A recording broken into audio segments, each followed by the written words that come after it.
Have you ever watched something that completely rewired your brain chemistry? A procedural network drama might not be your usual pick, but it's ours. This is The Buddie System, a 911 deep dive podcast hosted by three friends who have DM'd each other enough character dissertations to earn a PhD in media literacy. I'm Han, coming to you straight from the characters' heads. I'm Cilla, bringing you to the observation deck. And I'm Rachel, connecting the dots with my red string. With our powers combined, no stone is left unturned. And no buddy is left behind. This episode sponsored by Taylor Swift's Getaway Car. Welcome to Dispatch. What's on call this week? This week we're discussing Season 1, Episode 10, titled A Whole New You, written by Ryan Murphy, Brad Falchuk, and Tim Minear, directed by Bradley Buecher, and it originally aired Wednesday, March 21st, 2018. The calls of the week, the first one was You Need to Calm Down, British version, where a husband and wife call 911 on each other, claiming that the other one is acting like a totally different person, but it turns out that the wife is actually experiencing unusual symptoms of a stroke. Our second call is Psych, where a man passes out getting his palm read at a psychic's and is presumed dead. The next one, which is connected, is the morgue surprise, where the same man who was announced dead at the scene at the psychic's house is very much not dead and suddenly wakes up and completely frightens the medical examiner just as the autopsy was about to be performed. And with the medical examiner absolutely in shock, he drops the bone saw on himself. The next call is the midlife motorcycle crisis, where a man celebrating his 50th birthday in a typical midlife crisis fashion purchases a motorcycle and almost immediately after driving it off the lot, gets into a crash on the road, and the impact of which cuts him clean in half. And then the last one, which is not exactly a call per se, is what we've deemed catfish out of the bag. And Buck and Chimney track down the catfish using Buck's likeness to find the man responsible, having had passed away in his trailer days earlier. Nobody noticed, and they contact the coroner. So we get a little bit of a lot of different kind of situations in a lot of weirdo ones. Yeah, I totally forgot about the motorcycle one until I saw the guy in the shop, and I had to pause the episode watching it. I was like, oh no, because I just remembered how sad it was. Yeah. This is the first time that I've noticed that his body was in half. What? Yeah. Because I guess I just was like focusing on other things in the shot because they don't do like a close up on it. No, but they do something. Well, like, and I saw them putting a blanket over him, Ooh. But I didn't like see that he didn't have a bottom half. Oh no! And I've watched it like this is like the fourth time I've watched it. Really? Which? Yeah. And it was on the fourth one that you realized.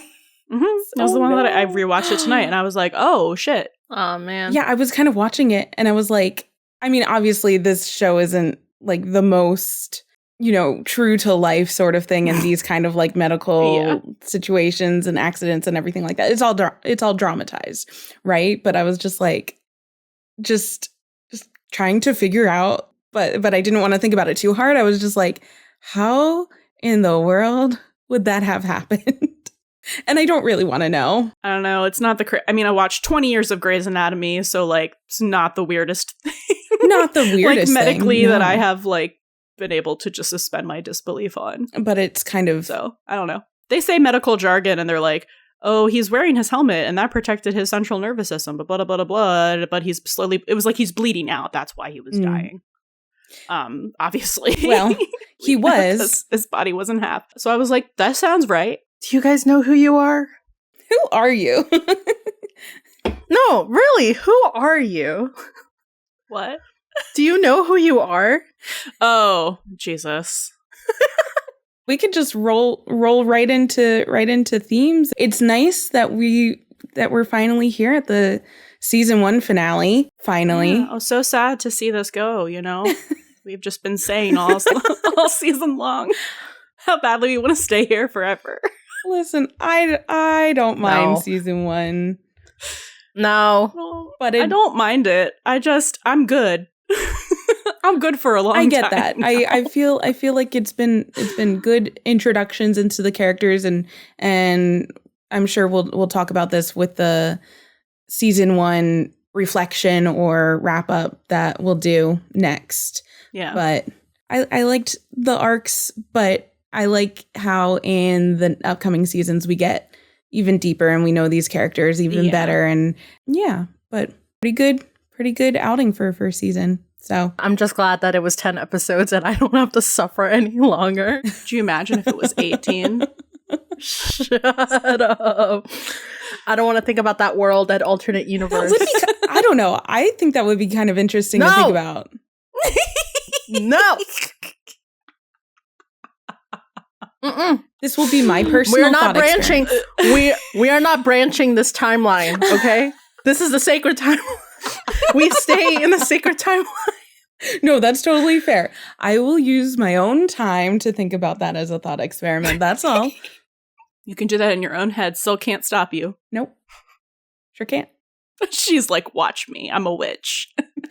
She's in my walls. I am in your walls. Always. I'm probably in your car too. I'm in your headphones, your speakerphones, your computer headsets. You're everywhere. And I love I'm it. everywhere. You are. Everywhere and nowhere. Everything everywhere all at once. Omnipresent. Oh my god. All right. Anyway, so themes.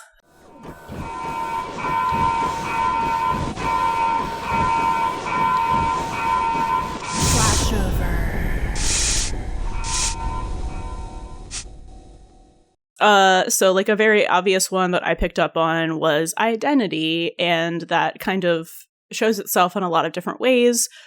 A big one is the dichotomy of finding and knowing yourself, because they're very different things. And we see kind of both of those things in this episode, having like a fresh start or starting new, or when people say like a new me, or like when Buck very soon goes, that was Buck 1.0. He refers to like who he was in this season as Buck 1.0, like he is software or something. Yeah, we'll see that recurring, I think, with Buck, just like his whole concept of his identity and how it changes throughout the series. And I think, you know, from like the very, very first episode to, you know, where we are now, which is going into season 8, it's such a big difference. So I think there's a lot of different like iterations or software updates. Yeah. See, I don't think so.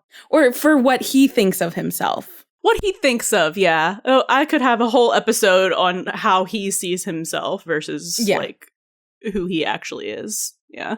I was just going to say, like, I also saw the same themes. I saw a theme of like basically questioning who are you and like who you are as a person, like your identity as a person. And like you see in the calls and with our characters, like you see them explore that question throughout, like Han as well. I also did see like a starting over, like not starting over, starting anew. It's kind of same. They go hand in hand, but like that's what I also saw with some of our characters, especially how we end the season.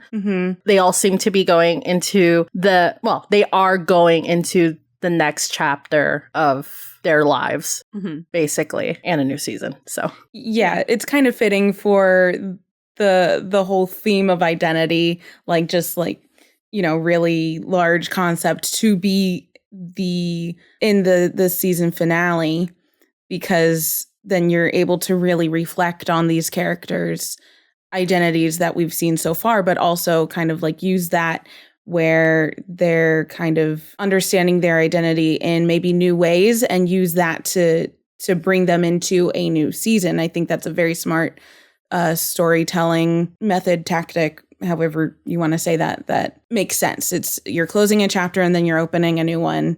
It's a good way to get closure for a lot of characters while opening the door for more possibilities going forward. And then also kind of in that starting anew and finding and knowing yourself, we see this like crisis of identity. Like Cilla said, like the questioning, it's all very like interconnected. I think we saw something like this kind of very central theme for the full moon episode and the heartbreaker episode, where everything was very tightly considered in like the themes. Like it just kind of drives home the idea in a couple different ways. And one of the ways that I also kind of interpreted it was a search for authenticity, which kind of comes with that crisis of identity and trying to find yourself or know who you are. And it's like, I think also a little bit of expectation goes into that as well, because you want to, with authenticity, like you want to be who you are, but you also, so like the expectations that you're setting up for yourself, like who you want to be and who you actually are, but also maybe what other people think of you as well. I think that kind of goes into each other. And one of the things that I think they address in the episode that makes you into who you are mistakes and choices. And they say there's a difference there. I wasn't able to think about what exactly. There's not really a difference. Yeah, it's more about like the perspective that you look at it, like, you know. A mistake is like something that you forget to do, or like it's like an accident, right? Or something that you regret. I mean, you could look at it that way, but I think as far as like your identity and like your own actions, like mistakes can't really be something that you had autonomy and choice over doing. And I think that you can't call something that you had complete autonomy in making that choice a mistake, even if it was something you regret. Like, I don't think that can be called a mistake. It's just a choice that you made that you regret. Actually, to that point, and I wrote this down also, I think maybe what makes the difference between a mistake and a choice is the accountability that you take for it. Absolutely. Which goes exactly with what you say. So like, it's just the different perspective switch as well. It's like, oh, it's a mistake. It's like you weren't owning up to the fact that like you played a part in that, whereas with a choice, and we'll see that with Hen too. I feel like in the last couple episodes she was very much like it was a mistake, but in this episode she actually makes steps towards taking accountability for it and saying it was a choice, not a mistake. So I also thought that there was a lot to do with trust and faith, not faith as in like, you know, beliefs in a higher power, but faith in people. Because I really feel like trusting people is having faith in someone. So I really think that it goes along with identity, because it's like if you trust someone, you believe they are who they are presenting to you, that you know who they are. And then once they make a mistake or a choice or something that affects you or harms you, hurts you, whatever, then that can break that faith or trust. And sometimes you could be, I don't know, doing everything right, and people still won't trust or have faith in you. That's a really good point. And then, like that faith is kind of like a layered thing, because we see Bobby going back to the church and sharing in faith and stuff. Layers. There are layers. I had one more, which is just that, like, I hate sayings like this, but like sometimes they're true. But it's like when one door closes, another door opens. And I think that we're seeing that for most of our characters. Yeah, opportunity.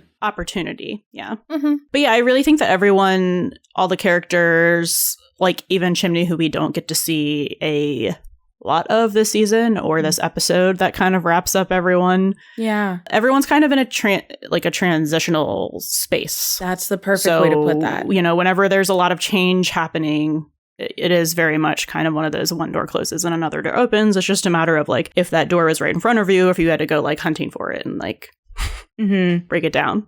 And I guess, I don't think we wrote this down, but I guess change, just like in general, is a theme as well, because that can be like internal change, which I think is the main aspect of change that we're looking at here, but also a little bit of external change, because Abby like up and leaves the country.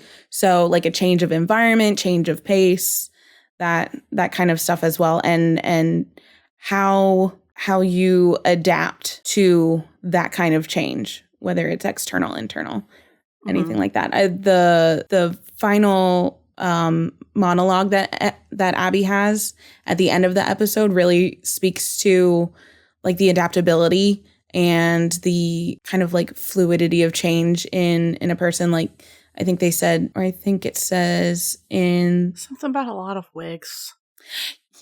Yeah, it was a funny. It was a really weird metaphor. fucking I didn't write that part down, but I'll read you what I have because I wrote down the majority of that quote. So to really sum it up at the end of the episode, she says, "It's actually impossible to become a different person. You can only be better or worse or some variation of the person you already are."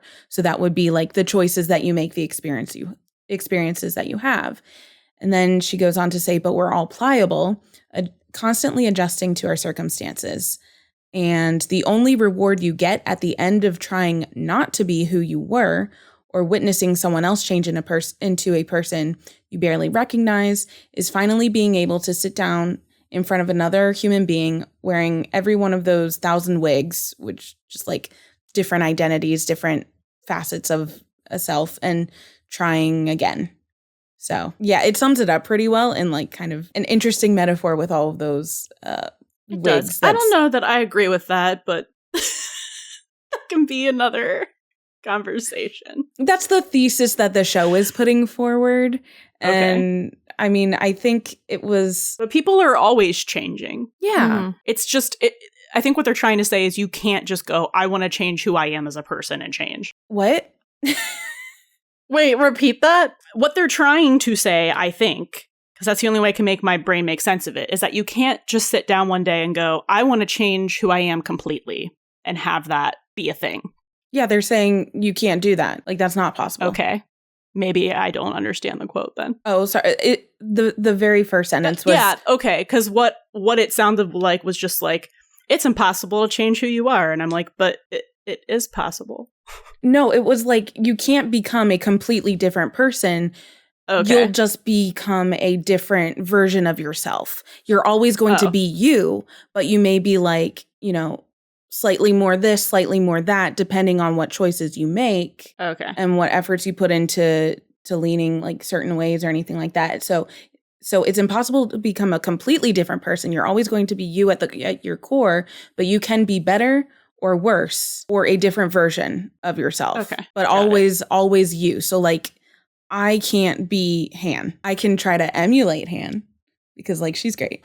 But I would always be like Rachel version of Han.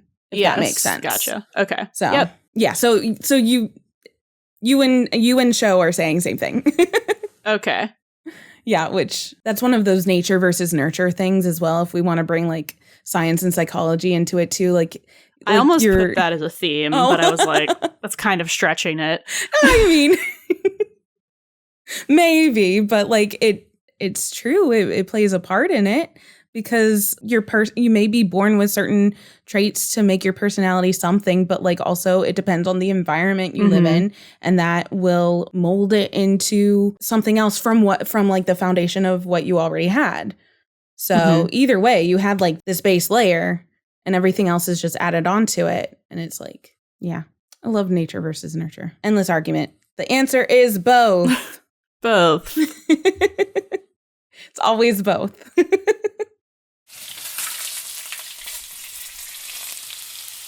Who's cooking?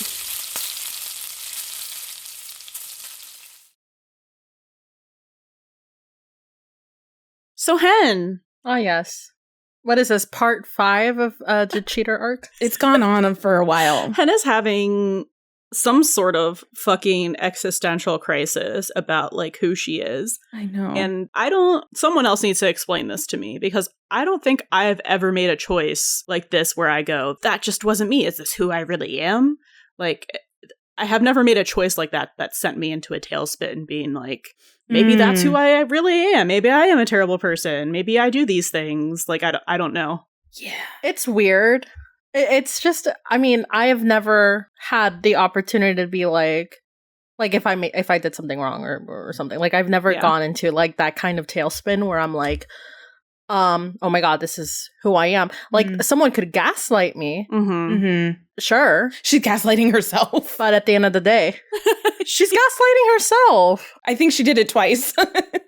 I think Eva got into her head. Yes. Probably. Because, like, in that conversation they had, she was like, this isn't you, like, living this suburban life, blah, blah, blah, blah. So I think it was giving her a little bit of an identity crisis. Yeah. A little bit of, like, a brain worm where it, like, really made Hen look at all of her choices leading up to this point in her life. And that's a lot of very different choices to make. And it was and I think she's having this existential crisis because she's understanding that she has to take accountability for making this choice, because Chimney says, like, it was a full moon, you were possessed. And he's so fucking funny. He's just like, what a supportive bestie. Like, he and really also is. You're crazy, but bro. Yeah. He's like, imagine her going to Karen and being like,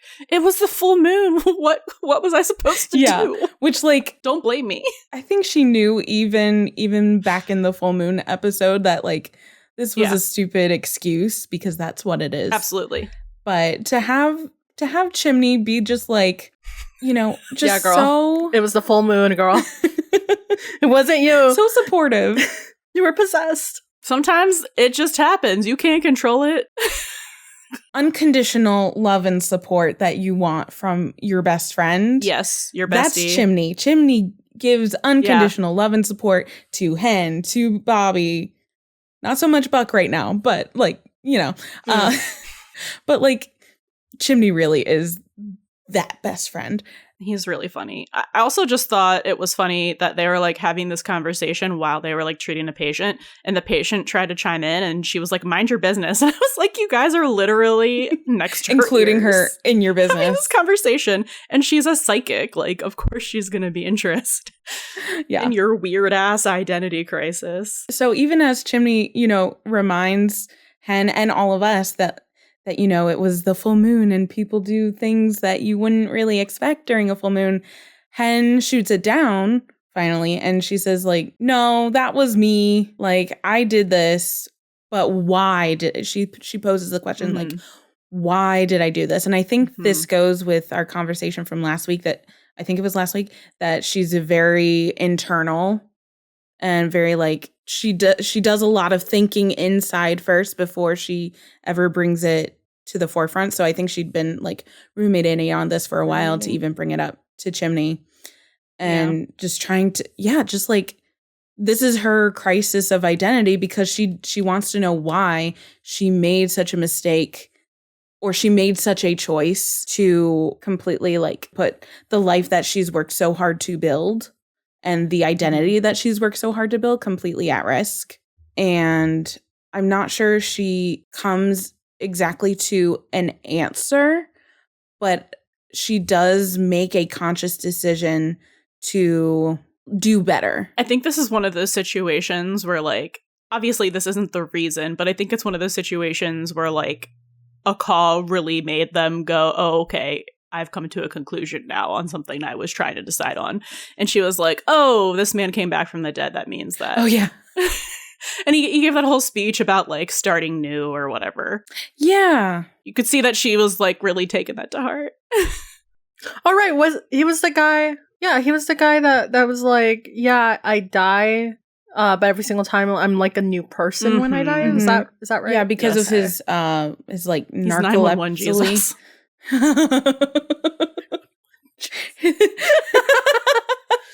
Sorry, that's Bobby. Sorry, Bobby. Oh. I mean, yeah. No, I think that was, like, his narcolepsy and stuff. And yeah. I just forgot that. Quick tangent. I was just thinking about this earlier, and I was like, I'm pretty sure because he knew that he had I would think in universe, if he knew that he had a condition and he doesn't wear, like, any sort of identifying, like, bracelet or anything like that to, like, let people know, and then this poor medical examiner or, like, coroner or whatever just, like, gets this horrible injury because he's surprised. I'm pretty sure he can like legally prosecute or something like that, because that's kind of negligent. Maybe. I mean, he confessed to like this happening several times. Yeah, I don't know. TJ was shaking his head during that guy's whole speech.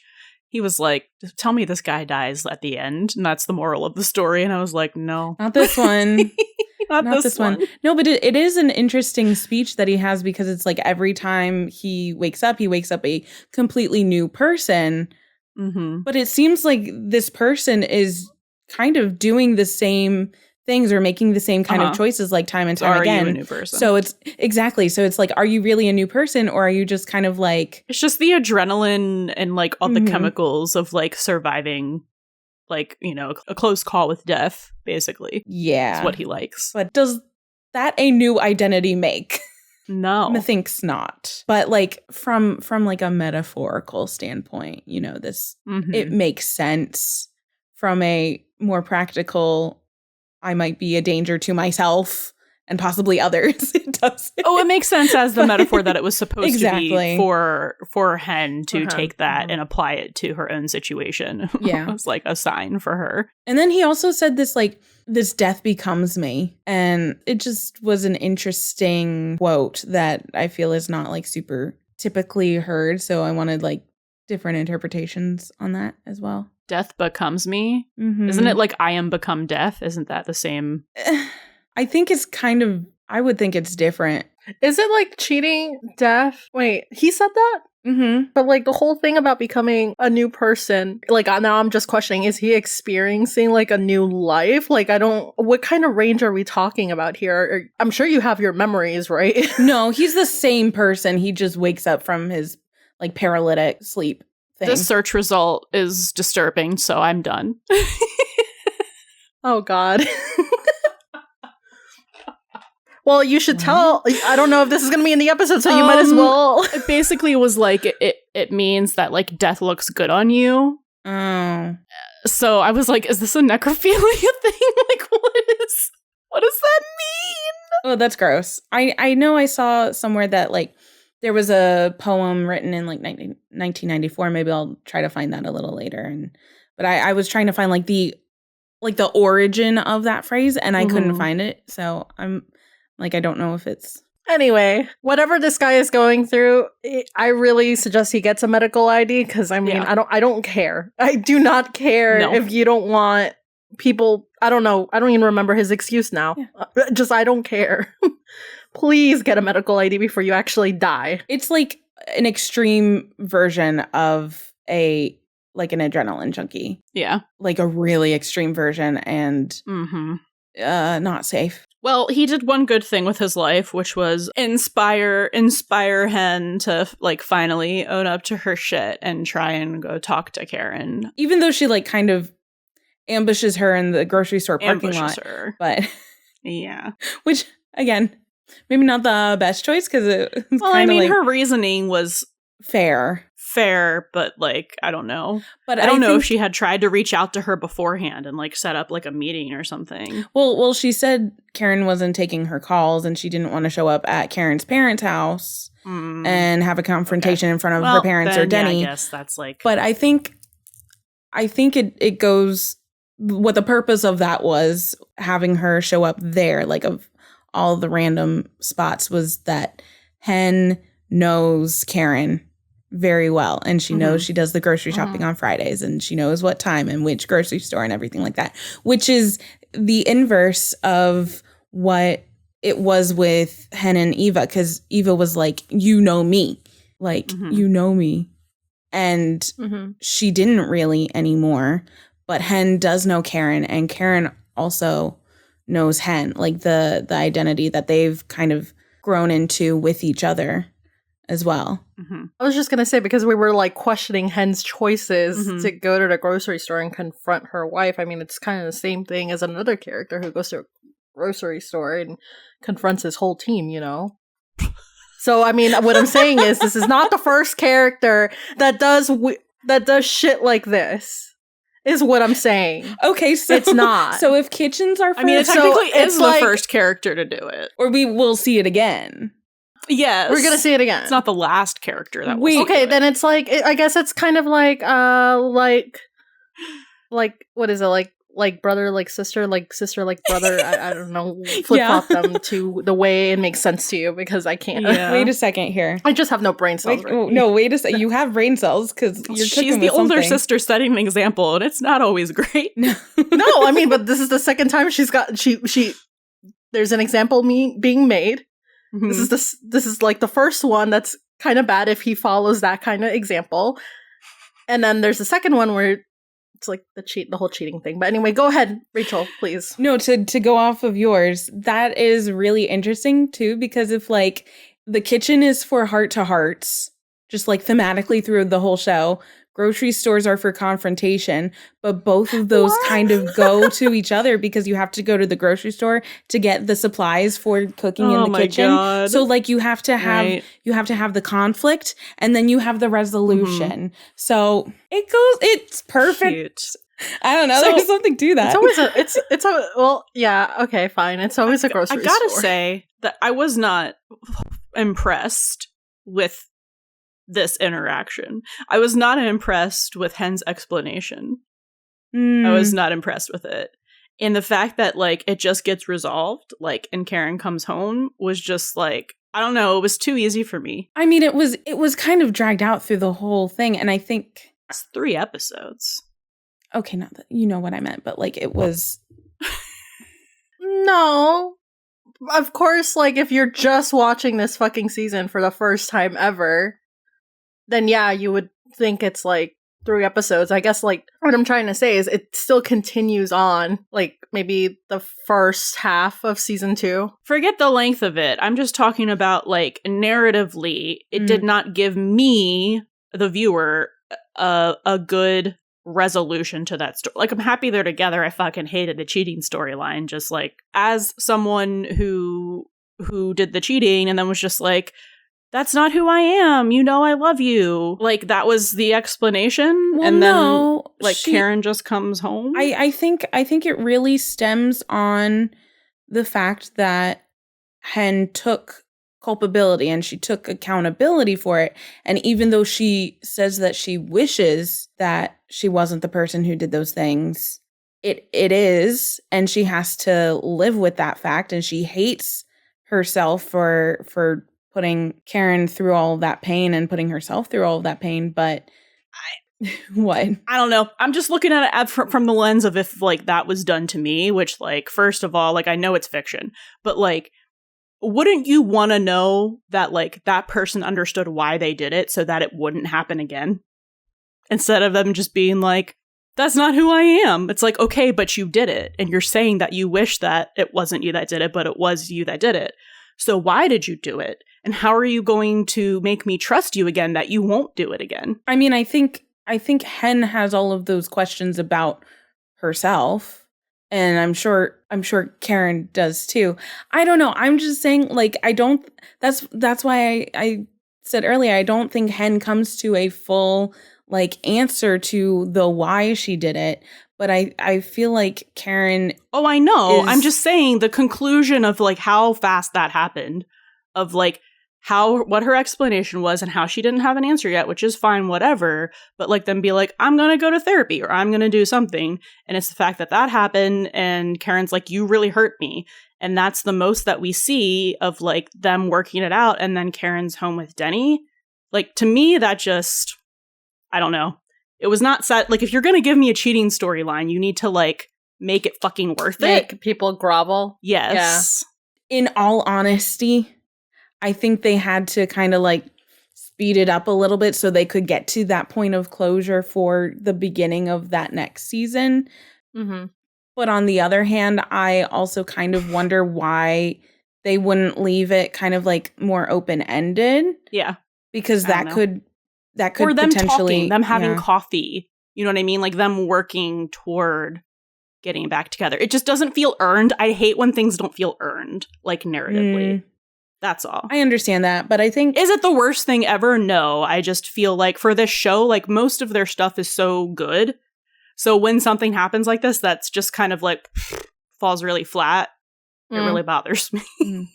because I know they can do better. This storyline, honestly, was so bad from the beginning. I don't know. Like, for me, I don't know. Did they just, like, pick it out of a hat? Or they were like, oh, I need to do something with Hen, and we're just going to give her the cheating storyline, which kind of, like, fucking sucks. Like, I don't see what the purpose was. I still hate it, and I'll stand by that statement. But I mean, there's different ways they could have had conflict with Eva. So many different ways they could have had conflict with her trying to, like, if the whole goal was, like, her trying to get back with Hen, there's so many, like, she still could have tried to file for custody. You know, she could have been wreaking havoc other ways, in ways that would make sense, that probably would have still caused a lot of tension between Hen and Karen, but then could have narratively showed us them learning how to communicate and then come together as a team to, like, combat that. I don't know. Yeah, I don't know. I just, you're correct that we don't really feel like we get a lot of closure here, or enough, like, earned closure. And I don't think it was planned out this way, but just by the nature of what they had already done with this, I think we'll see a lot of the kind of, like, fallout and effects, like, really far reaching into some of the other seasons as well, because it's not totally cut off, but I don't think it was intended to be like that, but it's just something that they maybe realized after the fact that they could pull back into the story framework again. So, like, it will continue to be a point of contention between Hen and Karen with far-reaching, consequences and stuff. Well, to bring themes into it, it's this is a huge one for the trust and faith. Yes, where it's equal parts. That, like, Karen doesn't, like, that trust and faith was broken, but she still feels like she knows Hen enough to come home and give her another chance. So yeah, I think that's what it comes down to, really, is relying on that trust, or trying to build back up on. I guess the trust is gone, but the faith may still be there in a way. Like if you really want to, like, separate them, they're very, like, interconnected. Yeah, but, like, the trust is broken, but you can still have faith in someone to be that better you can trust them than again. What they did. Yeah. It's that faith to think, like, okay, we can work towards building that trust back up. I like that. I also think that she, her questioning her identity, she's also one of the characters that I think kind of failed in reestablishing her identity in a way. Ooh. If that makes sense. Tell me more. Well, it's because, like, in comparison to the other characters who are trying to reestablish their identity, with, like, Buck and, like, the whole MySpace thing, and then Abby, who's, like, trying to get her identity back. Like, Hen did not. She's still kind of, like, to what you guys are saying. Like, she still doesn't know, like, why she did the thing, and she's trying to figure out if that is actually who she is, which she's not. And I think, like, because, like I said earlier, I think, like, I personally wouldn't go into that kind of, like, spiral of, like, questioning if I'm a certain way unless someone gaslit me. And one of you guys saying that Eva gaslit her, I think that's 100% true. But I think that resolving this, like, the whole arc with Karen, I think Karen, with her faith in Hen and coming back, can help her reestablish her identity, but it's not something that she was able to do on her own throughout the episode. By herself. On her own, by herself. Wait, that's a really good point. And I guess again, like, even though Hen doesn't fully understand the reasons behind that choice, she chooses that who she is with Karen is who she wants to be.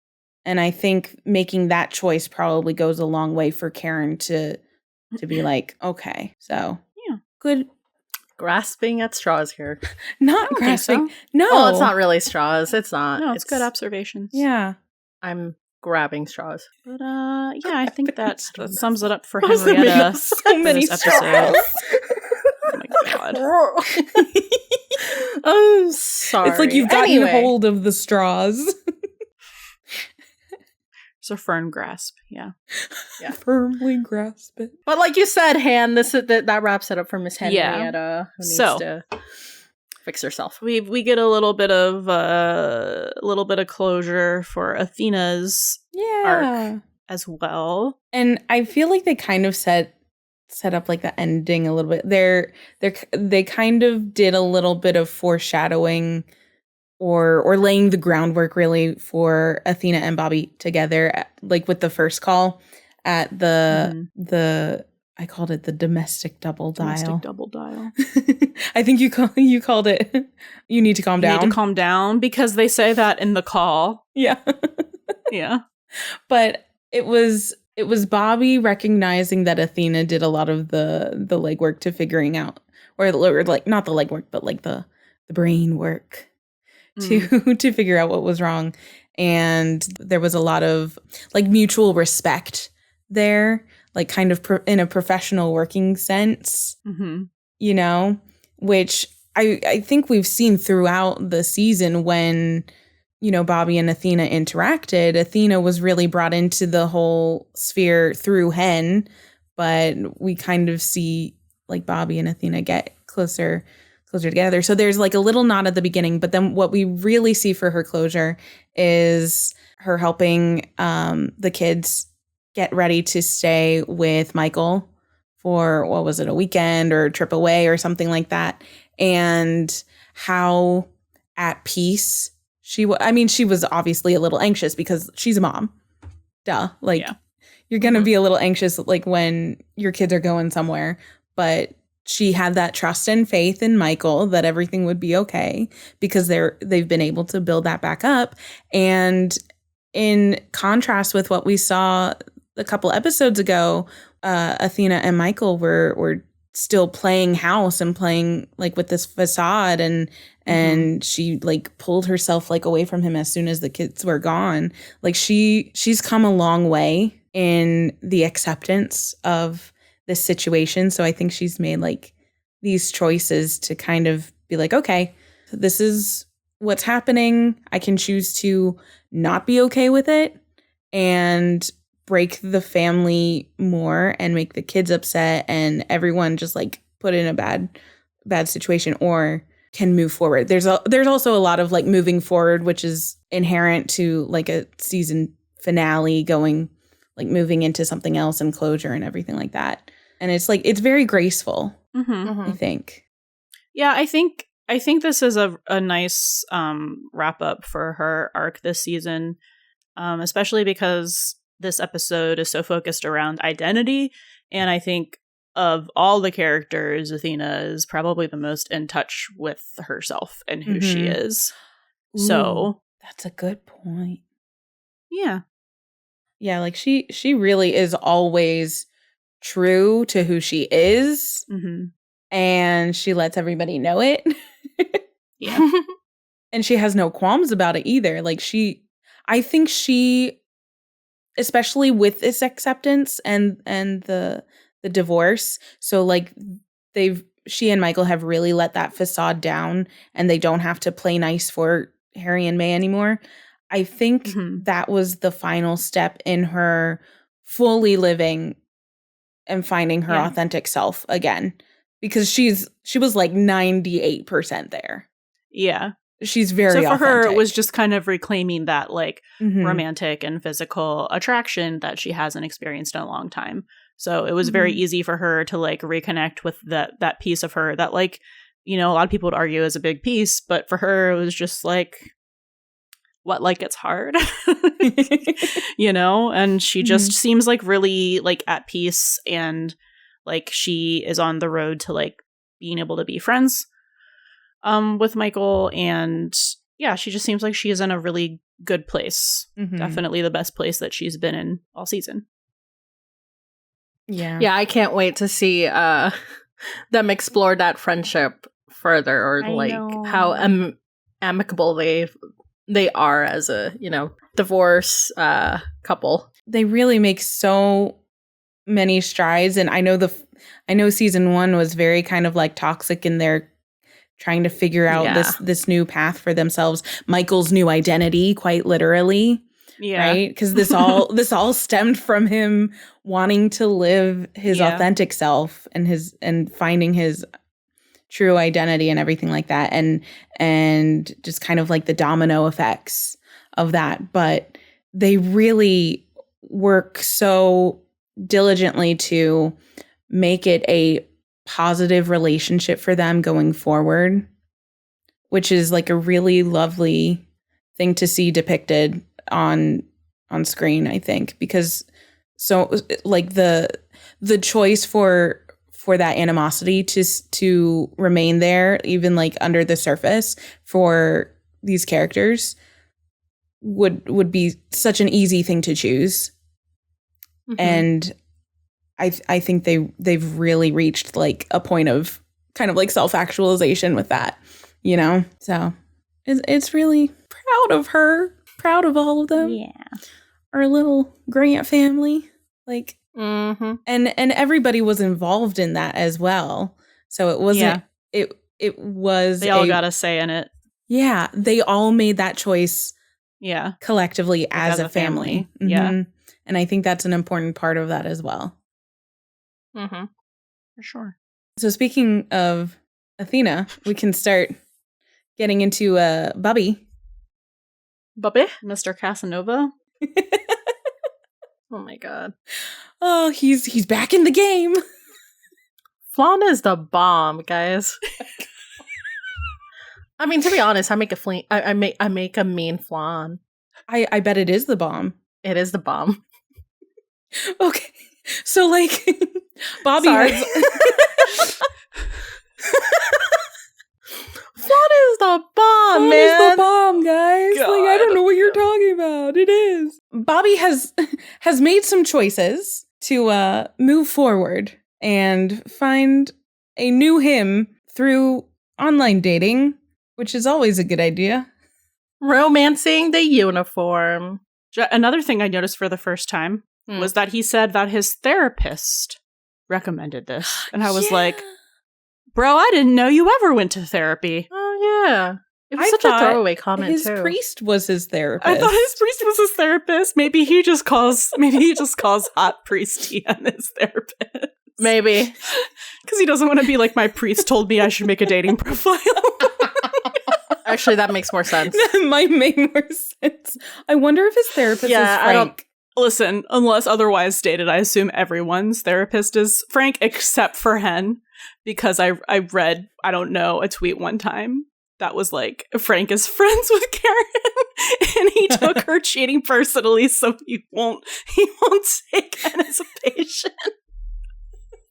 And I was like, I accept this lore. Headcanon, so not canon. Okay. I was confused. I kind of love that, though. Anyway. So we don't get to see Bobby talk to his therapist, but apparently gives him the encouragement, thank you, to create start putting himself back out there. Yeah, which is really sweet. And then we get this, and then he gets roasted. We get this amazing little montage of him doing his little like bathroom photo shoot for his profile picture. Oh, yeah. And I quote my notes here: "Cringe, that's dad." Yeah. Like, it's so 100%. It's so endearing. Because it's like he's so rusty and he just wants to make a good impression on, you know, anybody. And it's just like, first of all, and this might just be like a personal preference, like, why do you take selfies in the bathroom? I don't know. He's old, Rachel. Well, he's at work. I know, well, but just like he doesn't want to do it in front of people. He doesn't want people seeing him do it. But it's also just like, not in the bathroom. Not while you're at work. I like that he signed up for romancing the uniform because I'm pretty sure that's the only site he's ever heard of, only because of Chim. I guarantee it.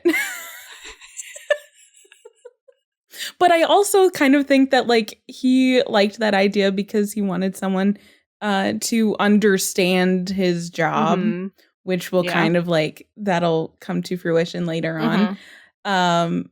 Which probably it goes probably a lot towards making himself feel more comfortable about not having to like explain all aspects of his job and kind of like you know, he doesn't necessarily need to create a new identity outside of his job, but kind of like incorporate all of these aspects of himself, I guess, because he was keeping so much separate for so long that it's just kind of like a unification of these things. I don't know. That was grasping at straws. But and then he gets roasted. I don't even feel bad because he was doing this at work where he knew this would happen. And I know that he knew it would happen because he slammed that laptop shut faster than I would reverse channel from MTV or whatever to like PBS. Yes. I was just watching the public broadcasting service. Of course. Yeah, of course. I was just watching Arthur. I would have just locked my laptop and say, "Oh, it died." He doesn't know how to do that. And walked away. No. He doesn't know how to do that. Let's be real. Yeah, so the team obviously is like, you're being sus. Like, you're definitely hiding something. Like, well, what were you doing?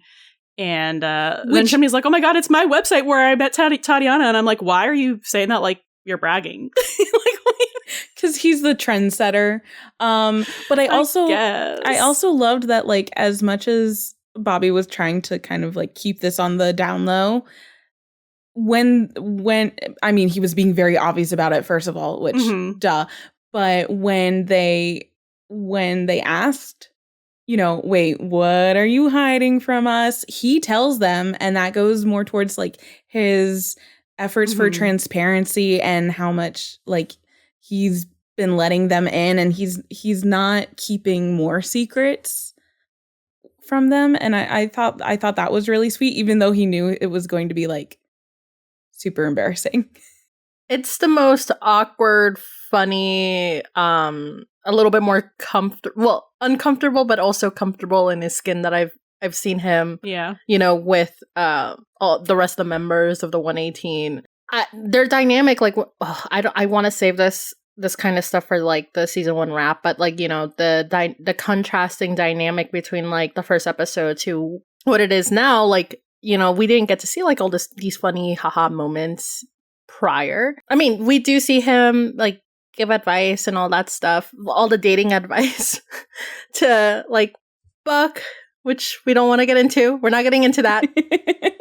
That was last episode. Yeah.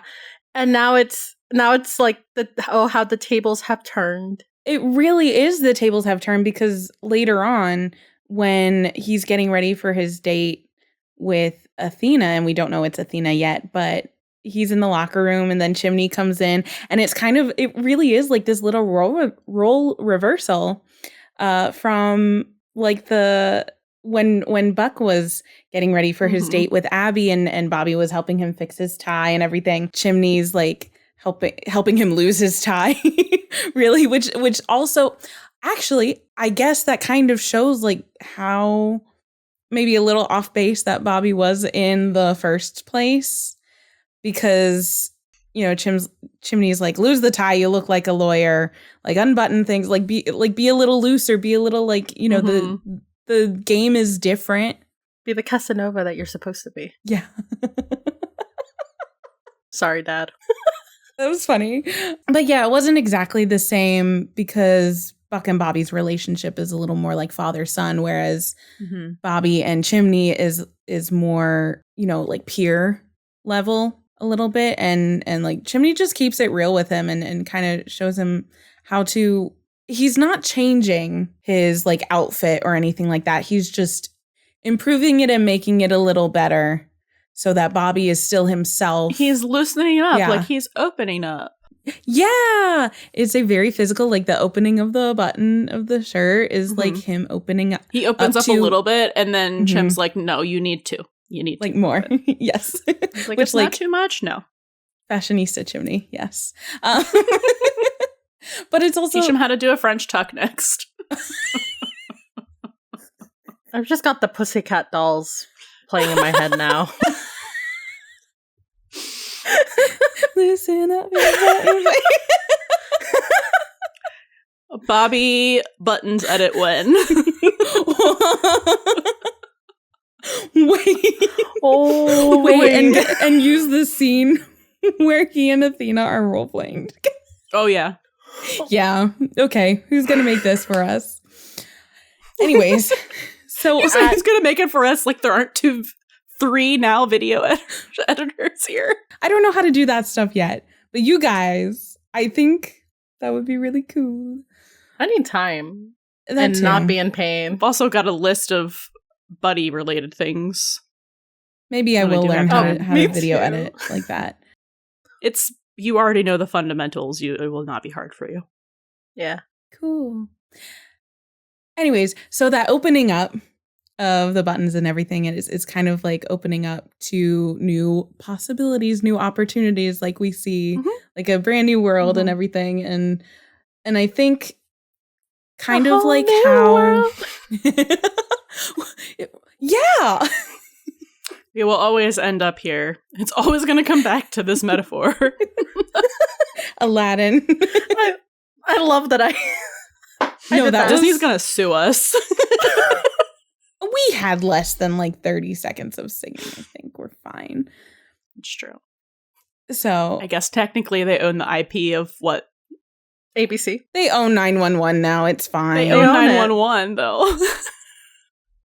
We love you, Disney. Please don't sue us. We don't have any money. We're poor. We're doing it in our basements. Except I don't have a basement. I don't have a basement either. That's how poor we are. Up in Florida, we hit water. But like, yeah, that's what I was thinking of too. I was like, I can't have a basement. Oh my god. Kind of like how Hen, I think we said ultimately came to the decision to go talk to Hen because of the call with the guy in the morgue that had the narcolepsy.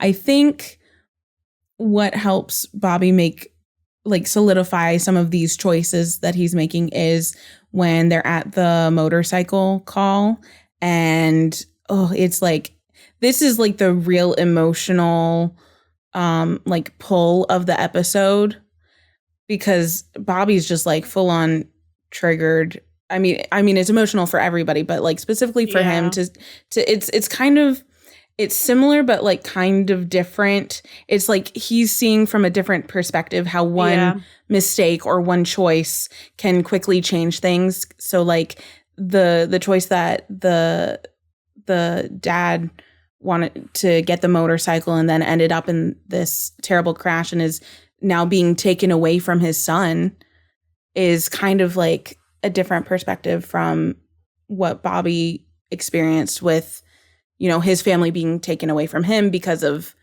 one of his choices slash kind of mistake, because we're not getting into that. But the whole fire in St. Paul and everything, and well, he sees it as his mistake. That was a mistake. Yes. Because he didn't choose to set the building on fire. Yeah. So I cheating think on your spouse, not a mistake. Choice. That's the difference. Faulty wiring on a space heater, not your fault. No, he didn't choose to do that. Yeah. They should have done a recall on those. What? Right.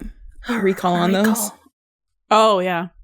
But yeah, so I think he's really triggered by seeing this similar but different kind of situation play out from a completely different perspective, and it really gets to him. And we don't see him get this.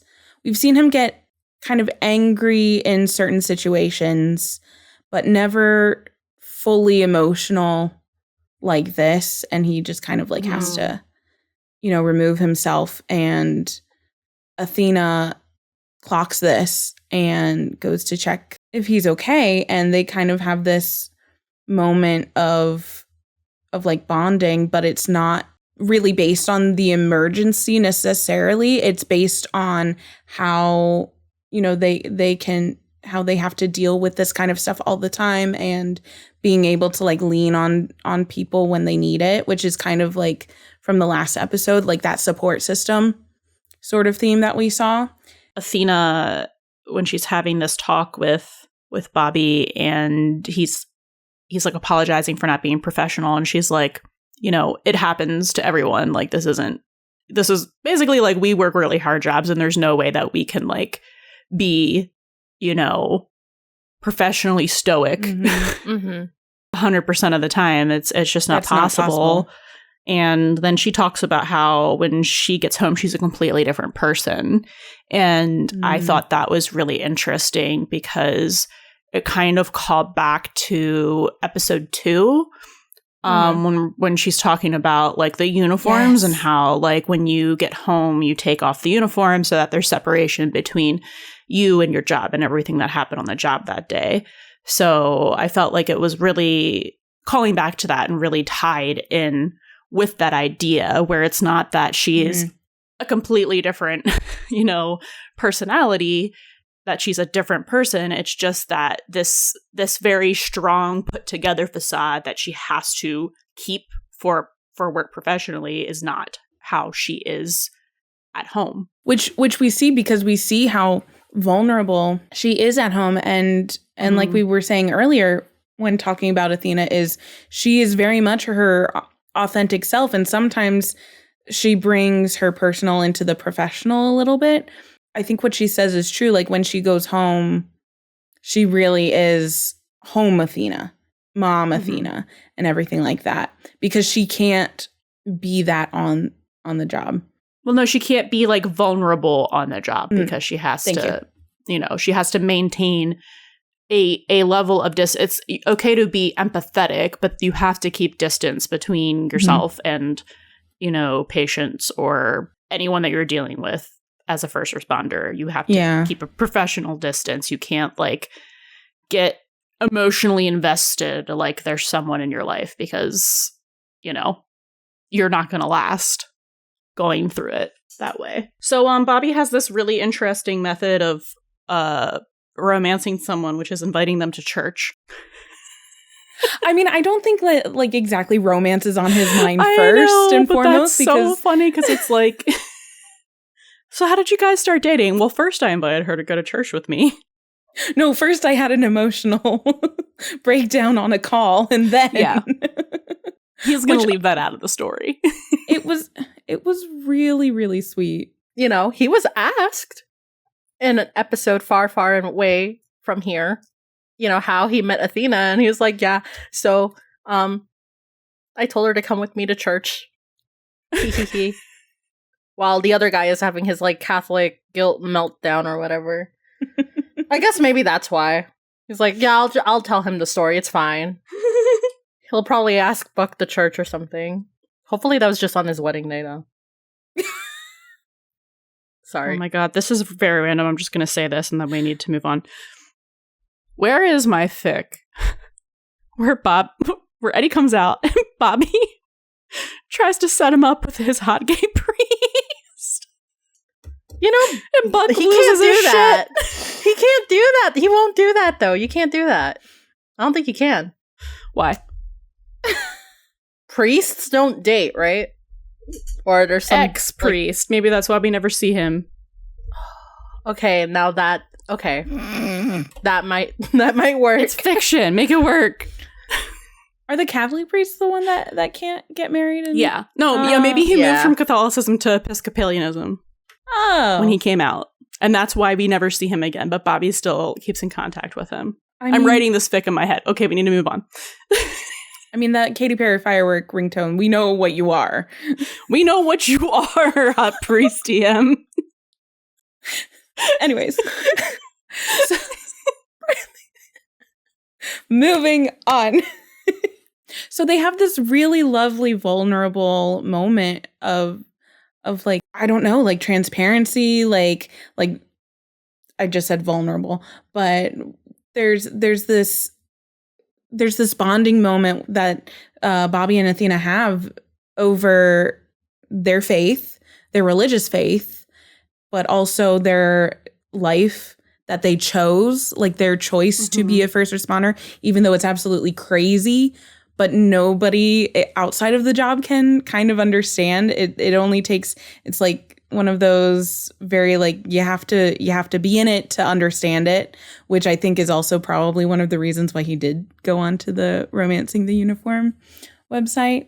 And it just shows like they have multiple pillars to build a foundation on, right? That they can realize that they can lean on each other for like in in multiple different facets of their life that they have kind of in common. They have a lot in common with, you know, not necessarily like the how they lost their spouse. They have this understanding of each other, which like we see with all the core couples of the show, which is that, you know, even if we didn't get to see them meet, but it's this innate seeing someone for who they are and understanding them and just getting them. And like, as the person on the other side feeling like, oh my God, this person sees me and like actually likes it, like isn't running away, is like actually staying and like wants to keep talking to me and hear more and support me. And oh my God, they want to go on a date with me. Like fully understands all aspects of their identity. Like, so it's about to break. Don't trigger it again. Well, I mean, the parallels are paralleling for a reason. It's a theme throughout all of the relationships in this series. It's like, and I think it reflects life, because you always want someone who's going to be able to see you, not see through you, but like when they see the whole of you, like understand who you are, why you are, and love and accept that for what it is. Like this full transparency for identity, like not only knowing yourself, but allowing other people to know you fully.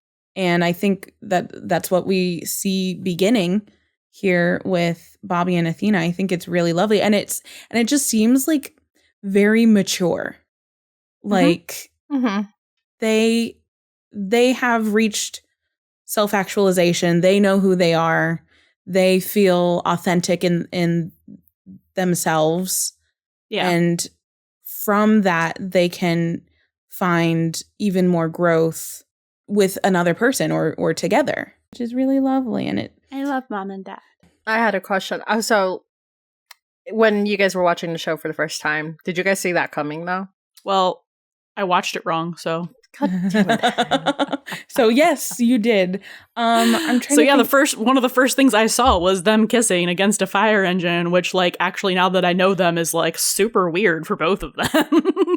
It's not weird because then they're doing the whole like role play. Listen, it was still when they were weird for them to be unprofessional like that on the job. Yes, they were in their honeymoon phase. I get it. Like, yeah. I'm trying to think. Like, if I had watched it in order, I would have been like scandalized. Oh my goodness! I think I was scandalized a little bit. Because I watched it correctly. So did Rachel. Yeah, but I watched it like 3 years ago, and I'm trying to remember. I think I saw like some threads going through, but it was really driven home in this episode where they give like the little like, you know, nod of respect to each other, and it's like, okay, I get that. So, so I think that was like the more, you know, outright, we're going to do something with this, because they were kind of faking us out with the whole like Bobby and Abby weirdness, red herring thing that we saw in Heartbreaker that we were all like, about. But before we close out on Bobby very quickly, you know, we talked a little bit about Bobby getting ready for his date, and after Chimney helps him, you know, finesse his outward appearance and everything like that, we see him throw away his little book with all of the names, the 148 names. And that is such a big, I feel like it's played so understated. Yeah, but it's such a huge, it says a lot about where he is. And where he wants going. To be. Yeah, absolutely. Exactly. And it's so cool that Athena just found out about this. Yeah. Yeah, it's wild. Like how it kind of like goes away, and things kind of ebb and flow like waves throughout the season. Like, but like that's there's one some of the, essence the of realistic like, things to me that like makes this world and the characters and their relationship so immersive is because things like that do happen, where it's like, even if it's not a secret, maybe it's something that you feel like you don't need to tell someone, and like, like if it doesn't matter, years and years down the road and have like a huge impact when they find out. So, but just the fact that he feels like it doesn't even, like, that doesn't matter as much as it did to him anymore, that he's willing to let go. And I'm gonna say this, especially with Buck and Abby's storylines for this episode. This episode, like the finale, is the culmination of the theme of letting go, which we really saw a little bit in the first episode, but obviously in the second episode, it really sets all of this up. He is letting go of the person that he hated being, and the person that held such a heavy expectation, or that he was holding himself to. You know, the whole I'm going to save 148 names and then I'm going to yeet myself from this mortal plane. Again, like in the last couple episodes, we saw that he really didn't want to do that when he came face to face with that potential. And I think this is really him turning that new page, making the choice to not move past it, but to really just like grow from that. And not forget it, because you can't forget it, especially during calls like with the motorcycle thing. He's making a choice to actually live, to like have a life and not just exist. Yeah. Because he was just existing in order to pay his penance. Yeah, and then even after this, like after the super soldier serum blood, even after that, like he could have chosen to just like keep going in this like limbo that he was living in, where he wasn't really living, but he's staying alive to save people. But he's making, you know, a lot of steps forward to actually like continue to build himself a life. Yeah. And it's like, we'll see it. It's never, you can never like fully move past it in a way that it's like it doesn't make an impact in some way, shape, or form, because that is part of his identity. That is who he was, but he can funnel that in a more productive way for who he wants to be going forward. And then we see them on the date, and it's really cute, and they're so adorable, and it's just like so romantic. That's mom and dad. So happy for them. I love that. I think that was like just a really cool way to bring two characters together, and also just like Peter Krause. And the fact that they've stayed together for the past 7 seasons. The way that their relationship develops, and it's beautifully growing done. And they grow and change together. Yeah, it's great. Let's get into it. Let's go to our least favorite relationship on the show. So, before we talk about relationships, I would like to talk about Buck by himself. Yeah, he does have his own like little arc. It's kind of tied in, but everyone is on my shit list in this episode, except for Buck, who I don't think is ever on my shit list. We'll come back. We'll mark this day and see if he ever is on my shit list. Mark her words. Yeah, so we have that cute little, like, Bobby getting roasted for his profile scene, and Buck is having such a good time with it, but, like, genuinely just, like, really wants to help him make a good profile, but of course she is going to join in on the fun. Yes, absolutely. And he takes that opportunity to be like, out of all of us, I am the one with the most stable, healthy relationship, which, like, as far as he knows, yes, right? But he's also not wrong, even with how uneven it is. He's not wrong, because we have left while recovering from rebar. We have single for a long time because deceased. Trauma. And we have cheater. So in the hierarchy, yes, he is at the top there, but it's like not necessarily something to be super proud of. But the thing is, though, from his perspective, it is a healthy relationship. Exactly. We know and it's that's how not. his brain works, right? Yeah. That's how his brain works. He's like, well, this is just true right now. Also, I feel like he has a lot of experience with dating apps and profiles, and Chimney and Hen do not. So he was like, I'm going to give you my expertise and I'm going to help you. And like, this turns into quickly them being like, yeah, I don't know about that.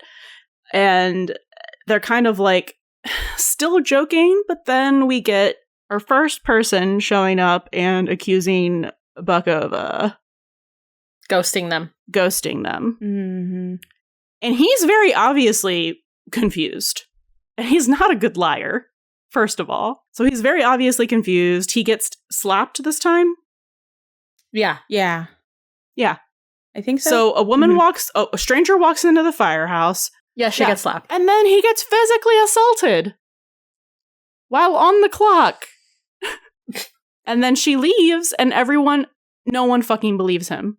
And he was just talking about like how he's changed and like they have watched him change. And immediately none of them fucking believe him. And they're like angry with him. They're like, you know, having this attitude like, oh, we thought you changed, but of course, like you haven't. Of course, you're just still being, which he never had a history of like cheating. He was just like sleeping around with people.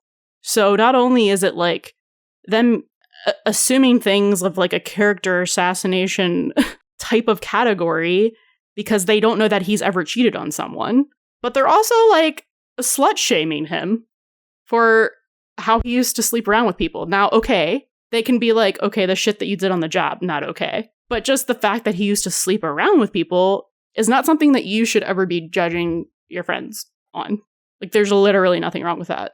I think I would say they were more like, maybe not necessarily angry, but maybe more like exasperated that he was still like doing what he used to do. And I'm just going to play devil's advocate here. I think it was more disappointment that he would be leading people on while in a relationship with Abby and talking to other people at the same time, because these girls that come forward don't say that like they ever slept with him or anything. It was that emotional intimacy that they said, which is the whole like impetus for, you know, why they were so mad that they were ghosted or anything like that. So I don't know if it was like, no, they were being I'm sorry. Oh, they were being judgmental. I'm not saying they weren't. They were being judgmental and they were angry because the tone of voice they were taking was so like, it was so derisive.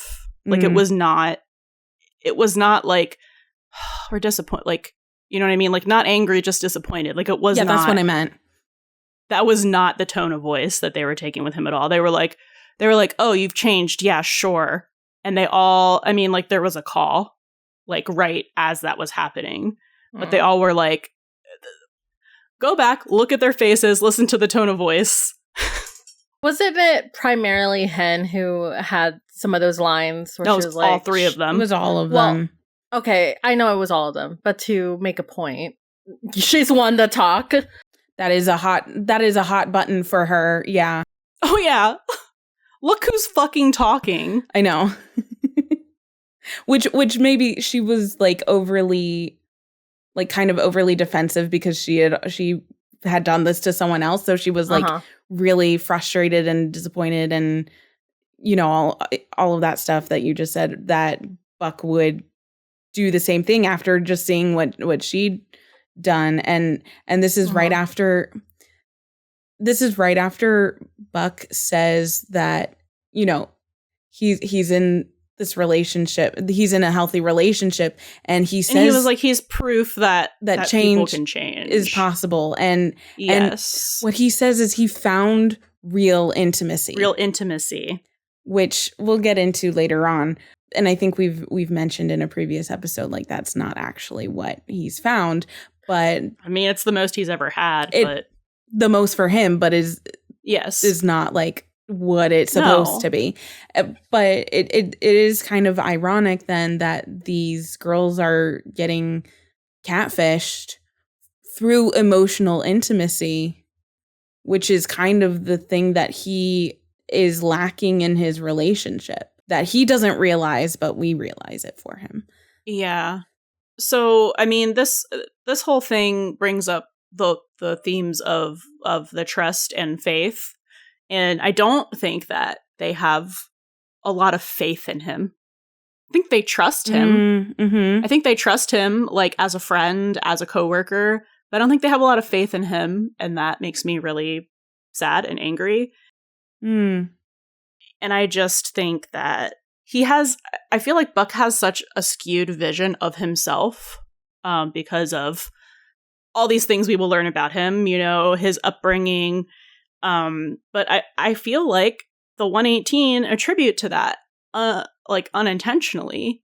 But I feel like from how they met him and how they treated him, especially after he starts to try and, you know, clean up his act, which is almost immediately after we meet him. Yeah. After he's like, okay, I'm going to like take this seriously and I'm That's going the to first stop episode. sleeping around, which again, sleeping around is not a problem. Sleeping on the job is a problem. Yeah, that was the issue.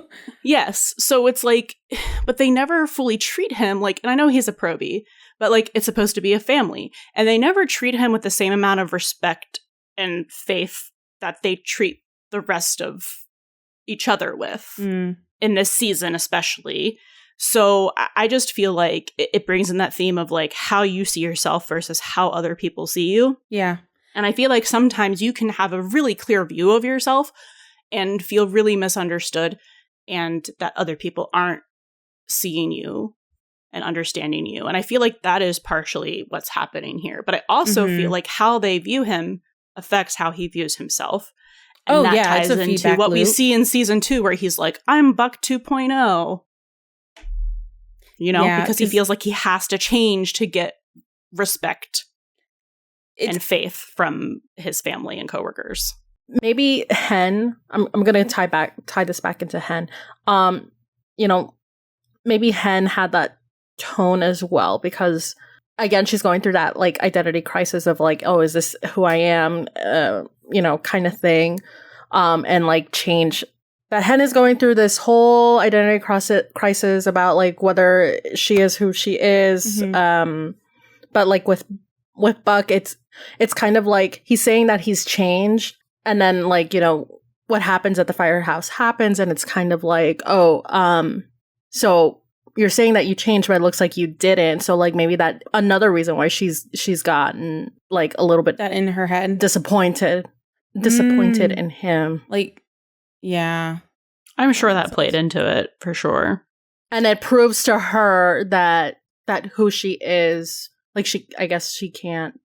Yeah. Like, no, I think you're onto something, like how Buck says, I'm proof that change is possible. And then she's like, yeah, sure you are. And that kind of, she internalizes that a little bit and is like, maybe I can't change because change isn't possible. And I think that doesn't help with her spiral on everything like that. But like she's using that external, like not validation, but like that example. She's taking kind of like ruminating. She's on that. taking her frustration with herself out on Buck. Yeah, that too. But I think she's also like taking that into account. Like, oh, well, if he can't change, internalizing it, how can I change? Yeah, but I think that's what I was trying to say. Yeah, I got you. Yeah, I got you. I think, you know, because until the catfish victim shows up, I think, you know, there was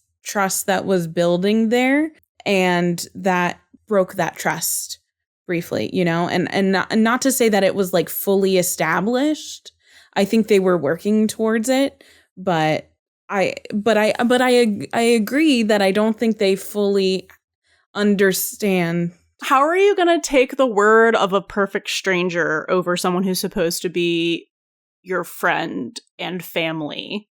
Like someone that you spend 60 plus hours a week with, without, you're not supposed to even initially give them the benefit of the doubt or like be like, okay, well then how did this happen? What's going on?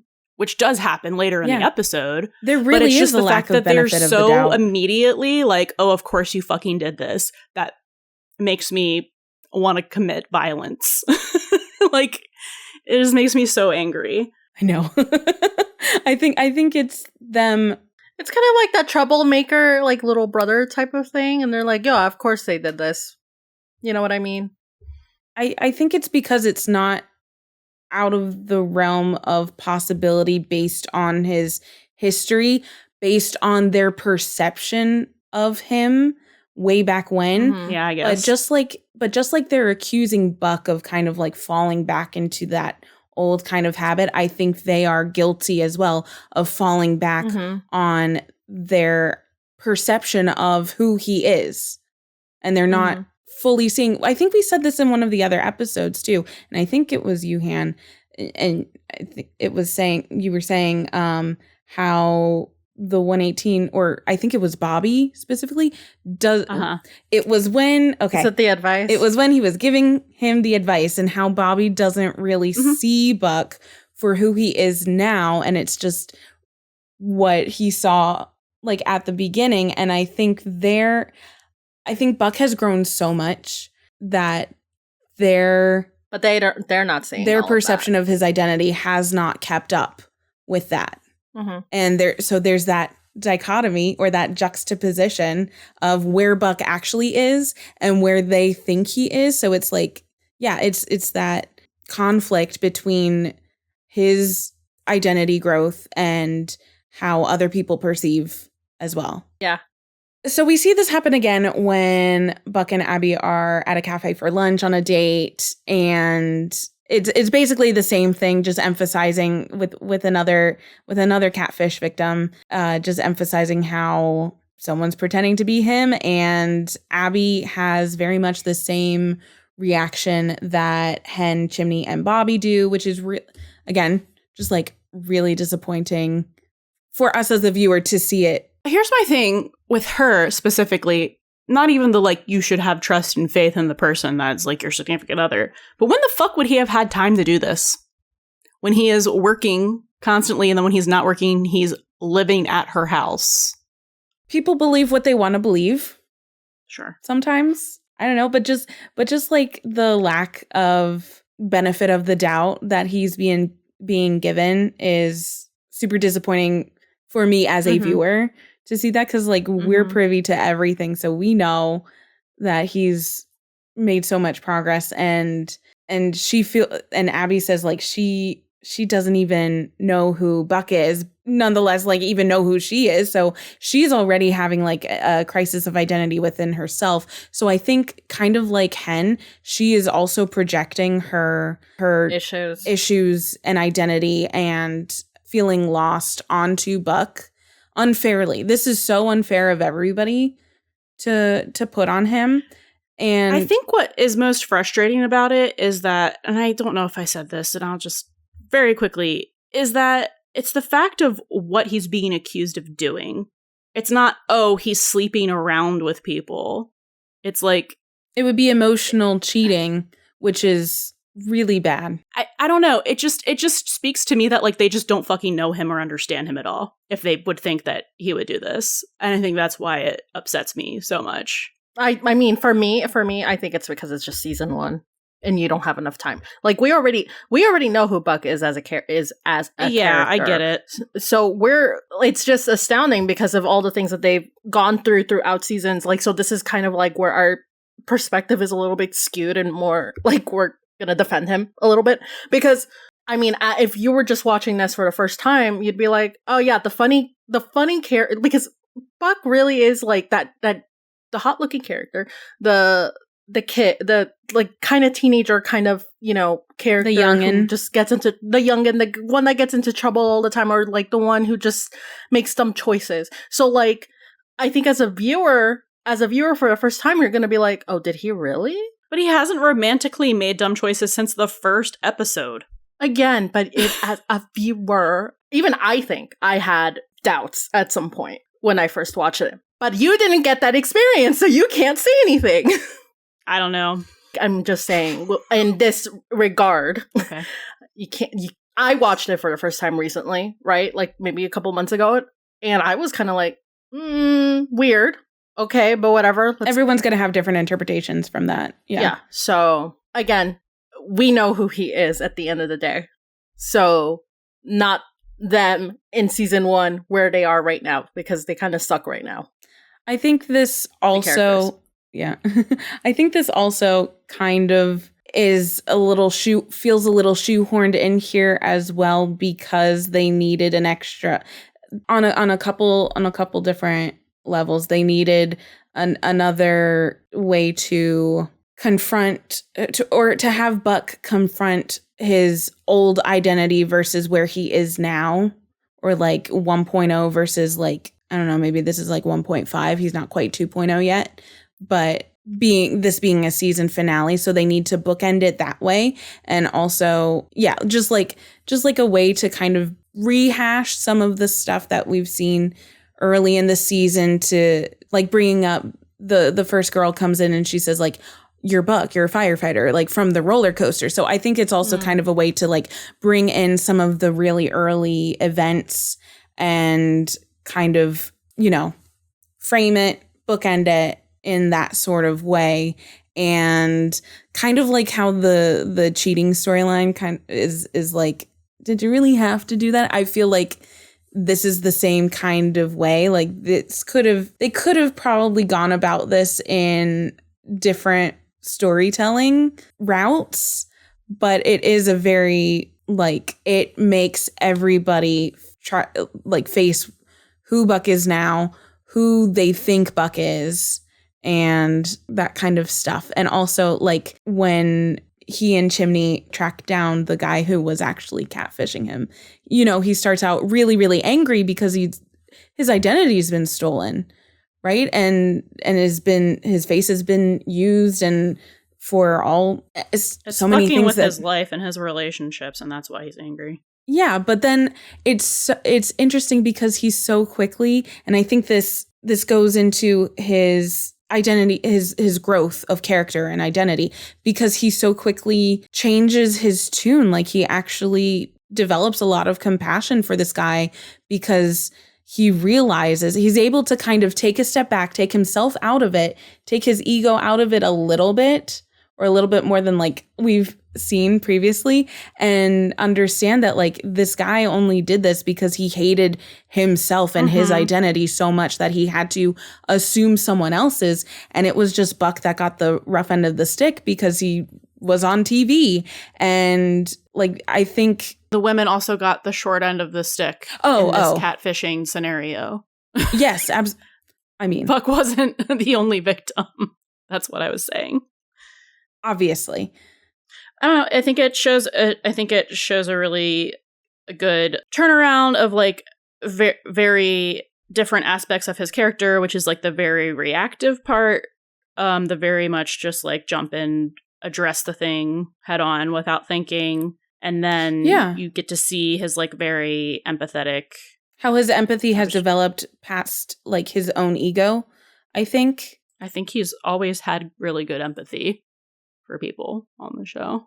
I think he does still. There are certain ways in which he does kind of still act, maybe not like super brashly, but he does like quick thinking, quick action sort of stuff. Like when he goes to grab like the knife to force the coroner's hand to start the stuff. But like it's also nice because he doesn't really do it for himself, which is what we've seen a couple instances of that. Okay, no, it's not really for himself, but like he wants to be the hero, but in this case, for those other cases, but in this case he wants to help give someone else like the dignity that they deserve and stuff. So I don't know. I'm not saying this correctly, but I think it's a nice like show of that growth as well from that aspect.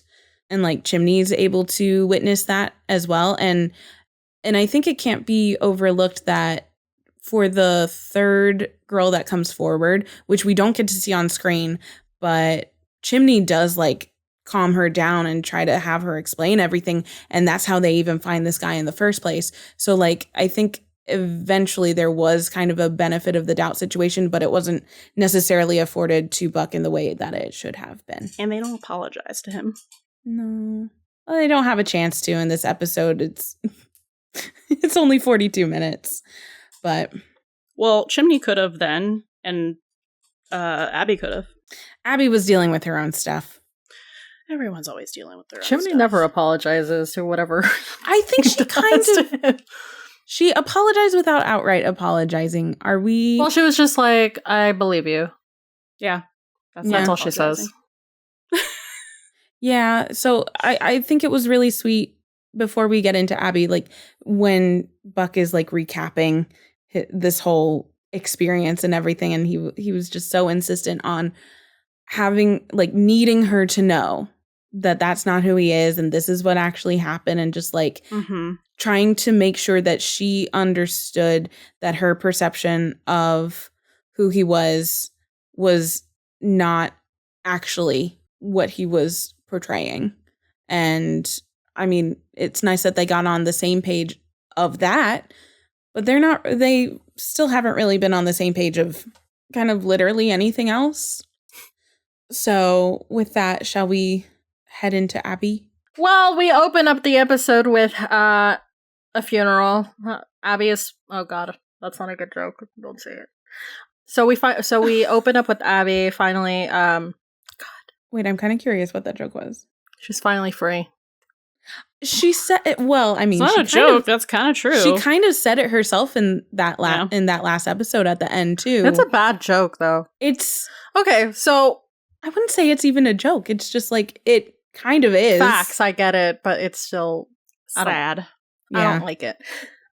Imagine in real life. Anyway, so we open up the episode with Abby at her mom's funeral. And if I remember correctly, there was when they return, like it's her and Buck and they're returning. And I think that kind of sets like the tone of what they were going to go through together in this arc, because I think she was, just based on the actions and some of the acting choices, I think he's trying to be there for her, and she's just like walking away or pushing him away in some kind of capacity.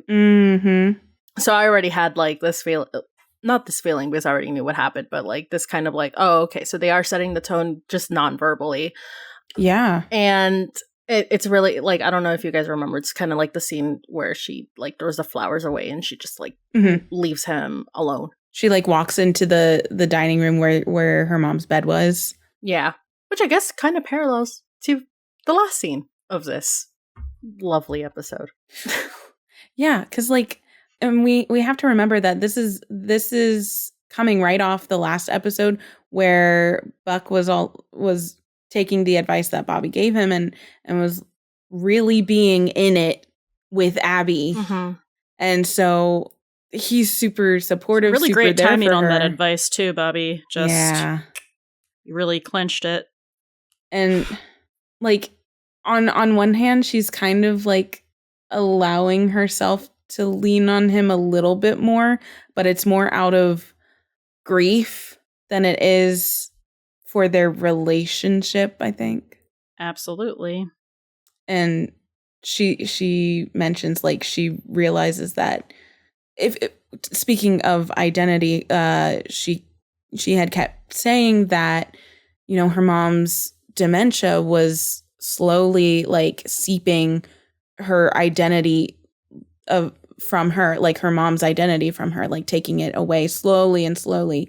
But Abby then also realizes that maybe she's kind of disappeared in slow motion, which like we clocked that at the very beginning of the season as well. And I think like kind of similarly to how the full moon causes people to do some strange things, so does grief. Because right after the funeral, when they come in, like Cilla, you said she like just chucks one of those lovely like floral arrangements in the trash and like immediately starts, you know, reverting the dining room from, you know, this place of kind of grief, this like room of grief and sadness, back into a dining room And so there's like the identity of the dining room sort of thing. Like it was kind of a makeshift like hospital bed. And it's kind of reflective of Abby just in general, how she had to move everything in her life to ensure like taking care of her mom. But now that her mom's gone, and she does it like really quickly, but sometimes that's what grief makes you do. And it doesn't seem like she's really doing it like fully out of anger, but there's some like emotions like roiling underneath and everything like that. And then we also see that continue when they're going through her mom's things, and Buck is all there like trying like going through some of these boxes and is seeing some things of Abby's, like that little newspaper article about how she was an Olympic qualifying swimmer or something like that, and like a person that Abby used to be. And I think we've mentioned in another episode, like we really don't know that much about Abby as a character. Mentioned that in a couple episodes. Yeah, like we really don't know much about her personality. Like her identity is kind of a mystery to us, and a mystery to Buck as well. And so it's this like, again, looking at who she used to be, and she really goes through this like who she wants to be now that she has the opportunity, the freedom, but the opportunity to kind of explore that a little more. And Buck has meanwhile just like made his own space in her apartment because he's there for her so much that he's just like it's interesting because like as her mom has gone, Buck also kind of like swoops right in, but in a different capacity. So Abby still isn't really alone to know who she is yet, unfortunately. I mean, like at the detriment to Buck and his experience as well. But and just like the when Abby's talking to her brother, and her brother's all like, oh, when did he move in? And Abby's like, what are you talking about? He hasn't moved in. Meanwhile, he has like all of his stuff, his shoes there. He knows what's in the medicine cabinet, like, and the closet and everything. He's made a space for himself, and Abby has allowed him to make a space for himself there because he's allowed there or for just her. didn't notice. I think she didn't notice. That's the better word for it. I really genuinely don't think she noticed it, because like that scene to me kind of proves the point that she still doesn't. I still don't think that she sees him as like a, well, it's proven here, but like even later on, but she never really saw him as like a life partner, to keep going and to go into a deeper relationship, because all he was to her was just someone that she can share her grief about, like the things that was happening with her in her personal life, and not really even like getting into his. So he's the getaway car. I said he's the getaway car. Oh, yeah. Like it really is, because he's incorporated himself in her space, but it's still all her, right? That also like it's like such a complicated thing, because it's like he because Bobby didn't say be in it with her and you should be in it together. He just said be in it with her, and he was like, okay, bet. So that's what he's doing. He's doing a good job at that. He's doing a great job, it's just not being paid in kind. No.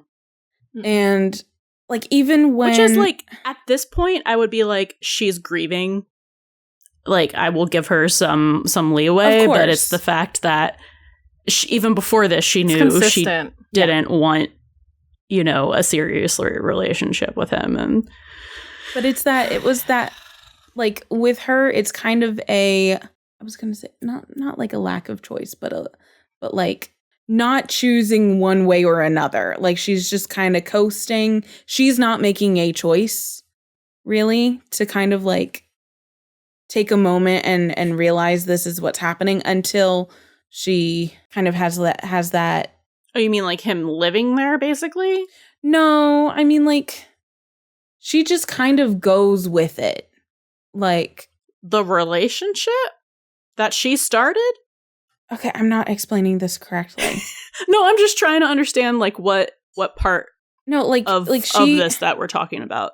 Are we talking about, like, she's just going with the fact that he's made a space for himself in her apartment, house, whatever? Is that what you're talking about? No. It's like she's been kind of, I think she's kind of, like, not really noticing the relationship as a whole. Like, she's just kind of coasting off of it. Like, and it goes back to that lack of communication because he thinks they're in a full-fledged relationship. She is just like, yeah, he is around. And it's like, it's that lack of conscious choice to be like, oh, wait, maybe this isn't exactly what it. No, I mean, in the last episode, she consciously was like, at the point where she was like, I don't really have anything to give. So she is self-aware. But, like, she is grieving now in this episode. But, like, the fact that But I think that kick-started that didn't awareness. Notice what kick-started it. Her grief. No, I was talking about in the last episode where she was self-aware of how she didn't have space For Buck. For Buck. And she was, like, basically telling him that. And then he gave his whole speech because of what Bobby told him. So that's why I can't really give her leniency for the grief here, because, like, at this point, I just feel like even before this happened, I was like, at this point, she is fully taking advantage of him because she knows, like, where she's at and her level, and she knows where Buck is at. Like, he's made it very clear where he's at and his level of seriousness. Okay, this is what I was trying to get to. Like, she has made a distinct choice to not cut things off like that, right? Because even when she knows that it's on an uneven playing field. So, like, that is a choice that she's made. It's like a choice to, like, not choose anything, right? So she's just kind of like, it's a choice to not follow through with the action because she can keep benefiting from this person. Yeah, like a choice to kind of, like, stick to the status quo sort of thing. That's what I was trying to say and failing terribly. But so yeah, it's like even when Abby and Carla are talking in the dining room and, you know, Abby gifts Carla something of her mom's because it, like, would mean a lot. It, like, meant a lot to her mom, and Carla means a lot to the both of them. But, like, there's nothing to that extent that she gives to Buck, you know? Like, not. I don't think he really had a relationship with her mom. No, not. I'm not saying, like, of her mom's, but just, like, we never see her give, like, anything. Literally anything to him. To Buck, yeah, which just take care of my house while I'm gone. Yeah, I guess she gives him an apartment. And like that's kind of why I thought that stood out. And it was also kind of like, you know, seeing these mementos and reminders of the past of the people that they were. And I think that really is what kickstarts her to decide to travel, like, in her mom's memory sort of thing. But the fact that she makes this decision on her own, like, even though that's what she needs, it's just this. It's sad. More of the same from her of what she has done this entire time. Hey, where's the fire?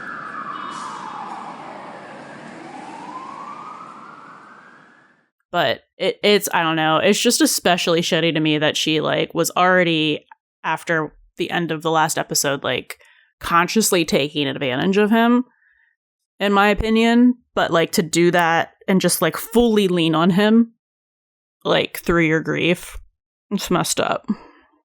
And then not communicate that, like, you were leaving until, like, you literally were leaving. And then, again, not breaking it off when you knew that you didn't want to be in a relationship. I mean, she's still not communicating. I mean, that whole relationship is based on not communicating. And it's because she said that she was lost. And, I mean, she's going on this European adventure to find herself, but, like, the person that she will become may not be the person that she was even at this point. So it's like, it's kind of unfair, but also, like, she doesn't necessarily, or we don't see her ask him to stay. He just, like, volunteers herself, but it is unfair because she doesn't say, don't wait for me. And I think it's because the kind of person that she wants to be, because she says when she tells him that she has this plan to leave, that she thinks that he has helped get her at least halfway to the person that she wants to be. So I think on one level, maybe she is kind of, like, holding on to him, because with him is maybe she's like, maybe he got me like half of the way there. Maybe I need to do the other half, and then we can come back and, like, circle back, and I can be who I want to be with him, if that makes sense. But that's not how life works. So I don't know. That's kind of how I interpret it too, because I personally don't think she's, like, a cruel character. Like, I don't think she's cruel. I think she is selfish. I think she's completely selfish and just doesn't really give a shit about him. Like, I really don't think she does. When she's like, I care so much about you, I'm like, when have we ever seen proof of that, other than you being in the hospital with him? Yeah, I think she wants to care about him, but she knows that she doesn't have anything to, this is my personal interpretation. This is where we differ a little bit. But I think, like, her acknowledging that she doesn't have anything to give is, like, that's why she can't care. That's one of the reasons why she can't care about him as much as she claims to, or as much as she wants to, and kind of something to that effect. But it doesn't come off well. But that's just my personal opinion. And I guess we see, like, finally at the very end, where, you know, Buck is dropping Abby off, and we see that, like, full culmination of the letting go theme and the theme we saw in the first episode, where it's like, Buck says, like, I learned a long time ago, you don't go past the glass doors. A long time ago. I know. It was like, they keep saying, like, 3 months. The Catfish girls have been talking to that guy for 3 months. It was a couple months ago. Oh my God. Like, we're going to have to do, like, a deep dive on the timeline for something, because, like, y'all can do that. I'm not. I know. I'm not. My brain touching hurts that from shit. trying to figure out the fucking X-Men timeline. I'm done trying to figure out timelines 3 for a months while. is a long time, apparently. It's enough. It's enough to find a new identity, I guess, or to grow into yourself. I mean, I don't think there's, like, a specific timeline on that for anything, but that was, like, the nice, like, bookend to the very first episode where we learned that.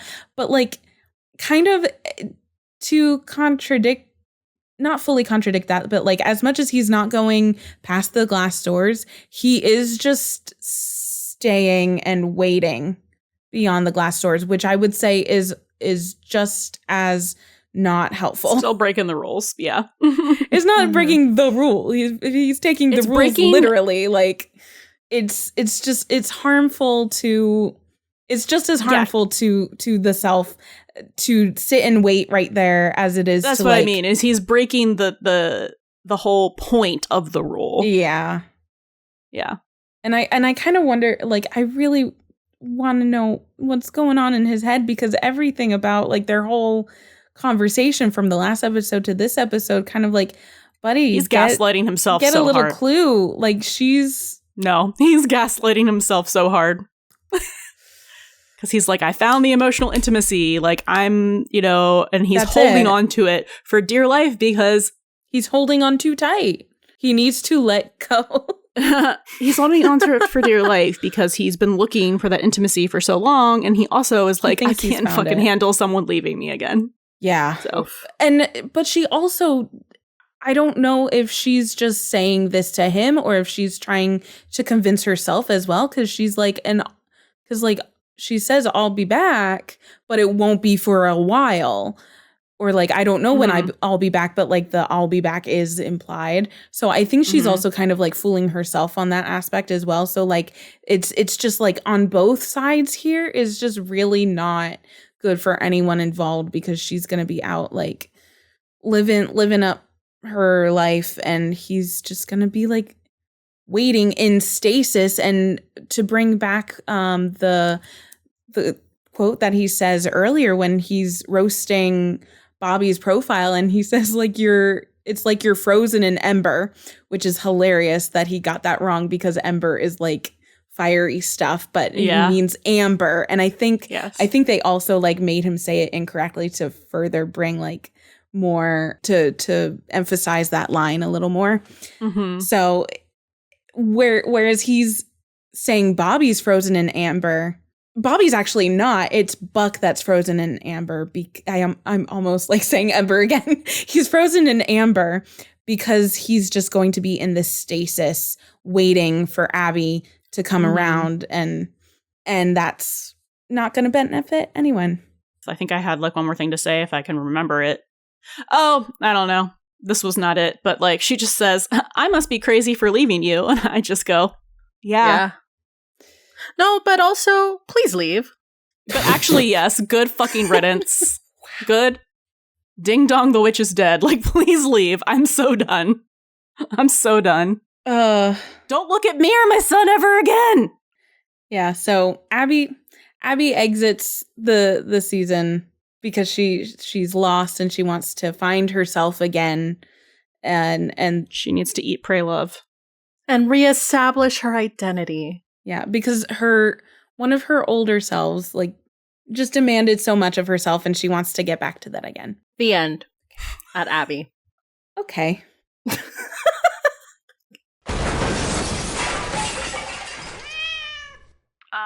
We're gonna need the jaws of life over here. Shall we go into deep dive? Anything we have here? So the only thing that I have is trying to read some highlights from this article from the Direct from this year, talking about why did Connie Britton leave the show? Ooh, the mystery. We've been all wondering. I think that she left the show because she didn't want to sign multi-year contracts. I'm pretty sure that was why. I remember reading that a while ago. But what I found, I don't know if I want to say interesting or concerning.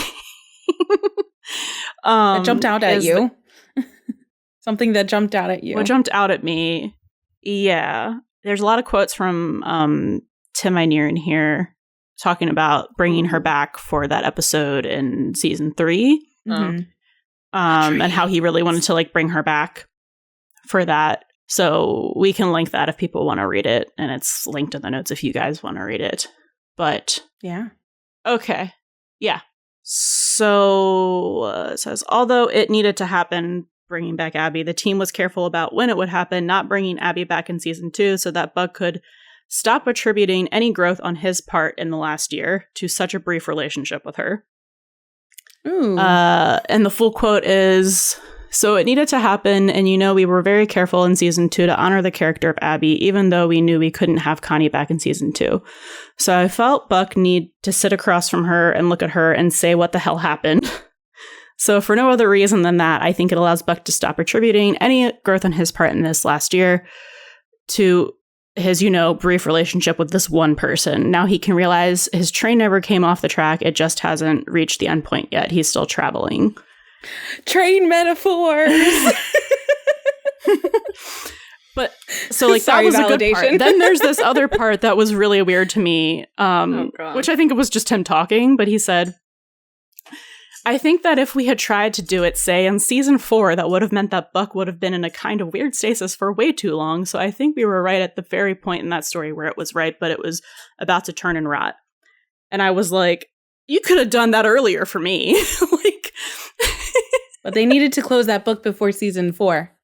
Well, yeah, I get it, but I'm like, I felt like you could have done it earlier than that. Like, I don't feel like he needed to like be sitting in this stasis for that long. So wait, I guess there's also like a connection that we can quickly make between like the kind of lack of closure that we're talking about Buck and Abby having kind of with like Hen and Karen too, you know, and how those that like closure, lack of closure isn't, you know, will kind of have those lasting effects. Because even though we won't really see Abby in season 2, like the article just said, her presence is very much part of Buck's story, or her lack of presence is very much part of Buck's story as well.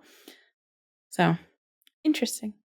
But that's a cool article. That's interesting. I'm always curious about like, you know, what kind of goes into that. I know because was Connie Britton like one of the executive producers for season 1? Because I know like currently Peter Krause and Angela Bassett are also executive producers, but I don't remember when they became. I feel like Angela Bassett was always an executive producer. I thought so too.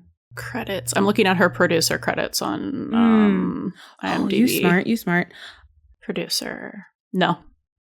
Nashville, the whole story. Nashville, Chasing Grace, Dirty John, and Mamas. No 911. Interesting. What were Peter Krause and Angela Bassett executive producers from the get? Producer 911, 94 episodes. So yeah, from the beginning for Peter. For Peter Krause.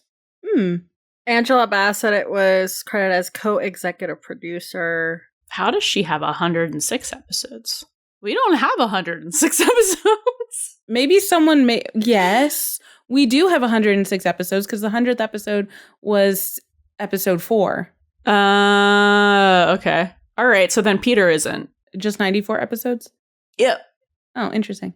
I also did find an article from Spoiler TV from May of 2017 that says, you know, Angela Bassett to star in drama from Ryan Murphy coming to Fox. So just kind of like the rumblings of the 911 sphere. And apparently, so this is, you know, fairly early on because this was published in May of 2017. So this would have been a little less than it started in January of 2018. So it probably about like 7 months before the show aired. So apparently it was a season 1 order of 13 episodes. Oh. But they only ended up with 10. So I am intrigued. Maybe Jesus. They did that for us. I'll try to look into that a little more, see if there's anything because I didn't know that. I just knew it was 10 episodes and 10 episodes only.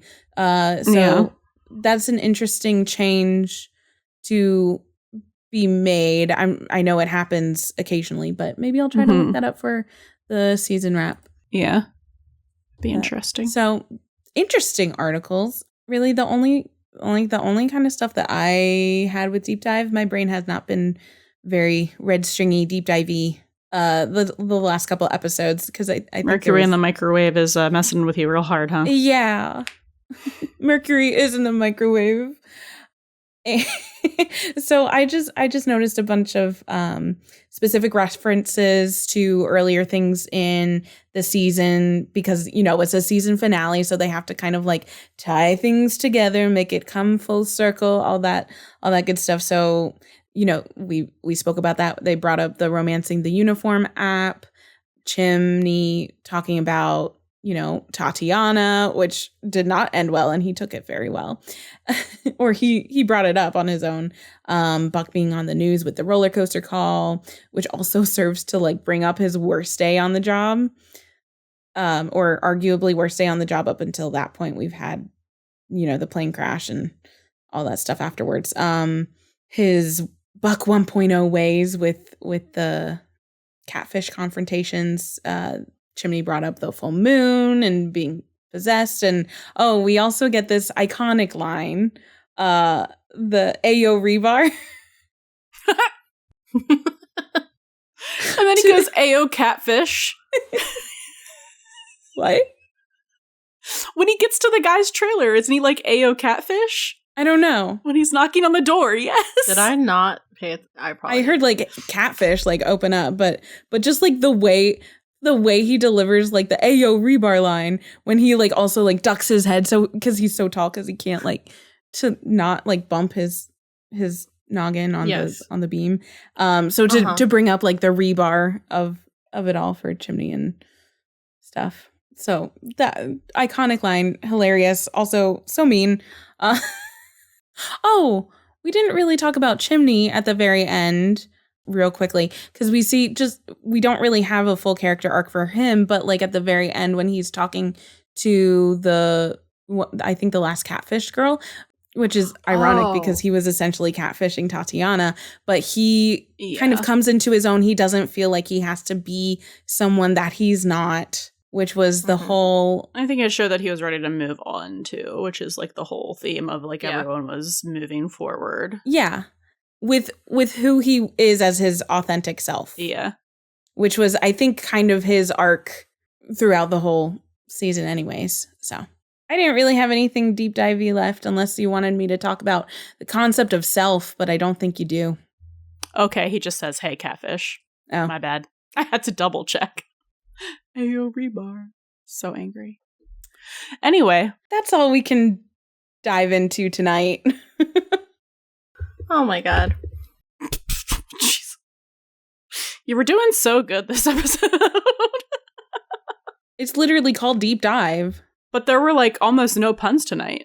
Brain is not because firing. Mercury is in the microwave. Yeah. Brain is not firing on all cylinders.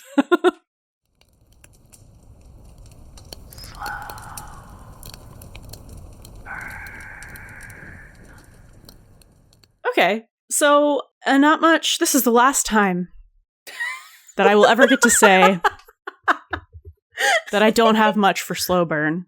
I'm sure it's not the last time. We can make some shit up now that Eddie has risen. Me? It's the last time. Anyway, the only thing I really have is kind of bouncing off of what we said last week, which is, well, other than the just look at him and the, bisexual men being hypersexualized, bisexuals, not just bisexual men, get slut shamed, and it's like, oh, you want to have your cake and eat it too. It's, you're promiscuous, and there's all of these stereotypes about bisexual people that kind of people assume about him without even knowing he's bisexual. So good times. Which is interesting how those line up. Mm-hmm. Yeah. Hey, Alexa. Oh, God. Play Good Riddance. Oh, my God.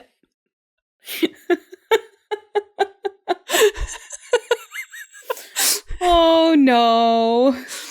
Play a montage of us complaining about no Eddie. Okay, that one we are going to have to find like a super cut of that at some point. Like, we're going to have to do that. It's going to be like an hour long. We barely talked about him in this episode, and that feels really wrong, but it's fine. I was trying to. Anyway, thank you so much for listening to our little podcast and our final episode of this is not the final first season. Keep an eye out for that season 1 wrap, though. Yes. Yeah. So the plan is to kind of zoom out a little bit and look at the season as a whole, and maybe look at it from a story perspective and also a little bit more like of a production perspective, and just kind of like see the culmination of everything, like the full circle. The bigger picture. The full picture. Mm-hmm. So yeah, that'll be out.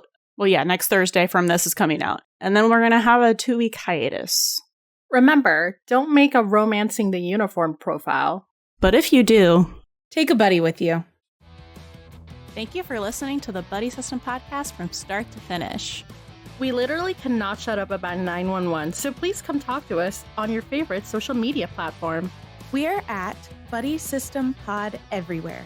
That's BUDDIE System Pod. Leave a 5-star review on Spotify or Apple Podcasts to get a personal shout out in the next episode. The Buddy System is a Nerdvergent media production featuring music from Divinity.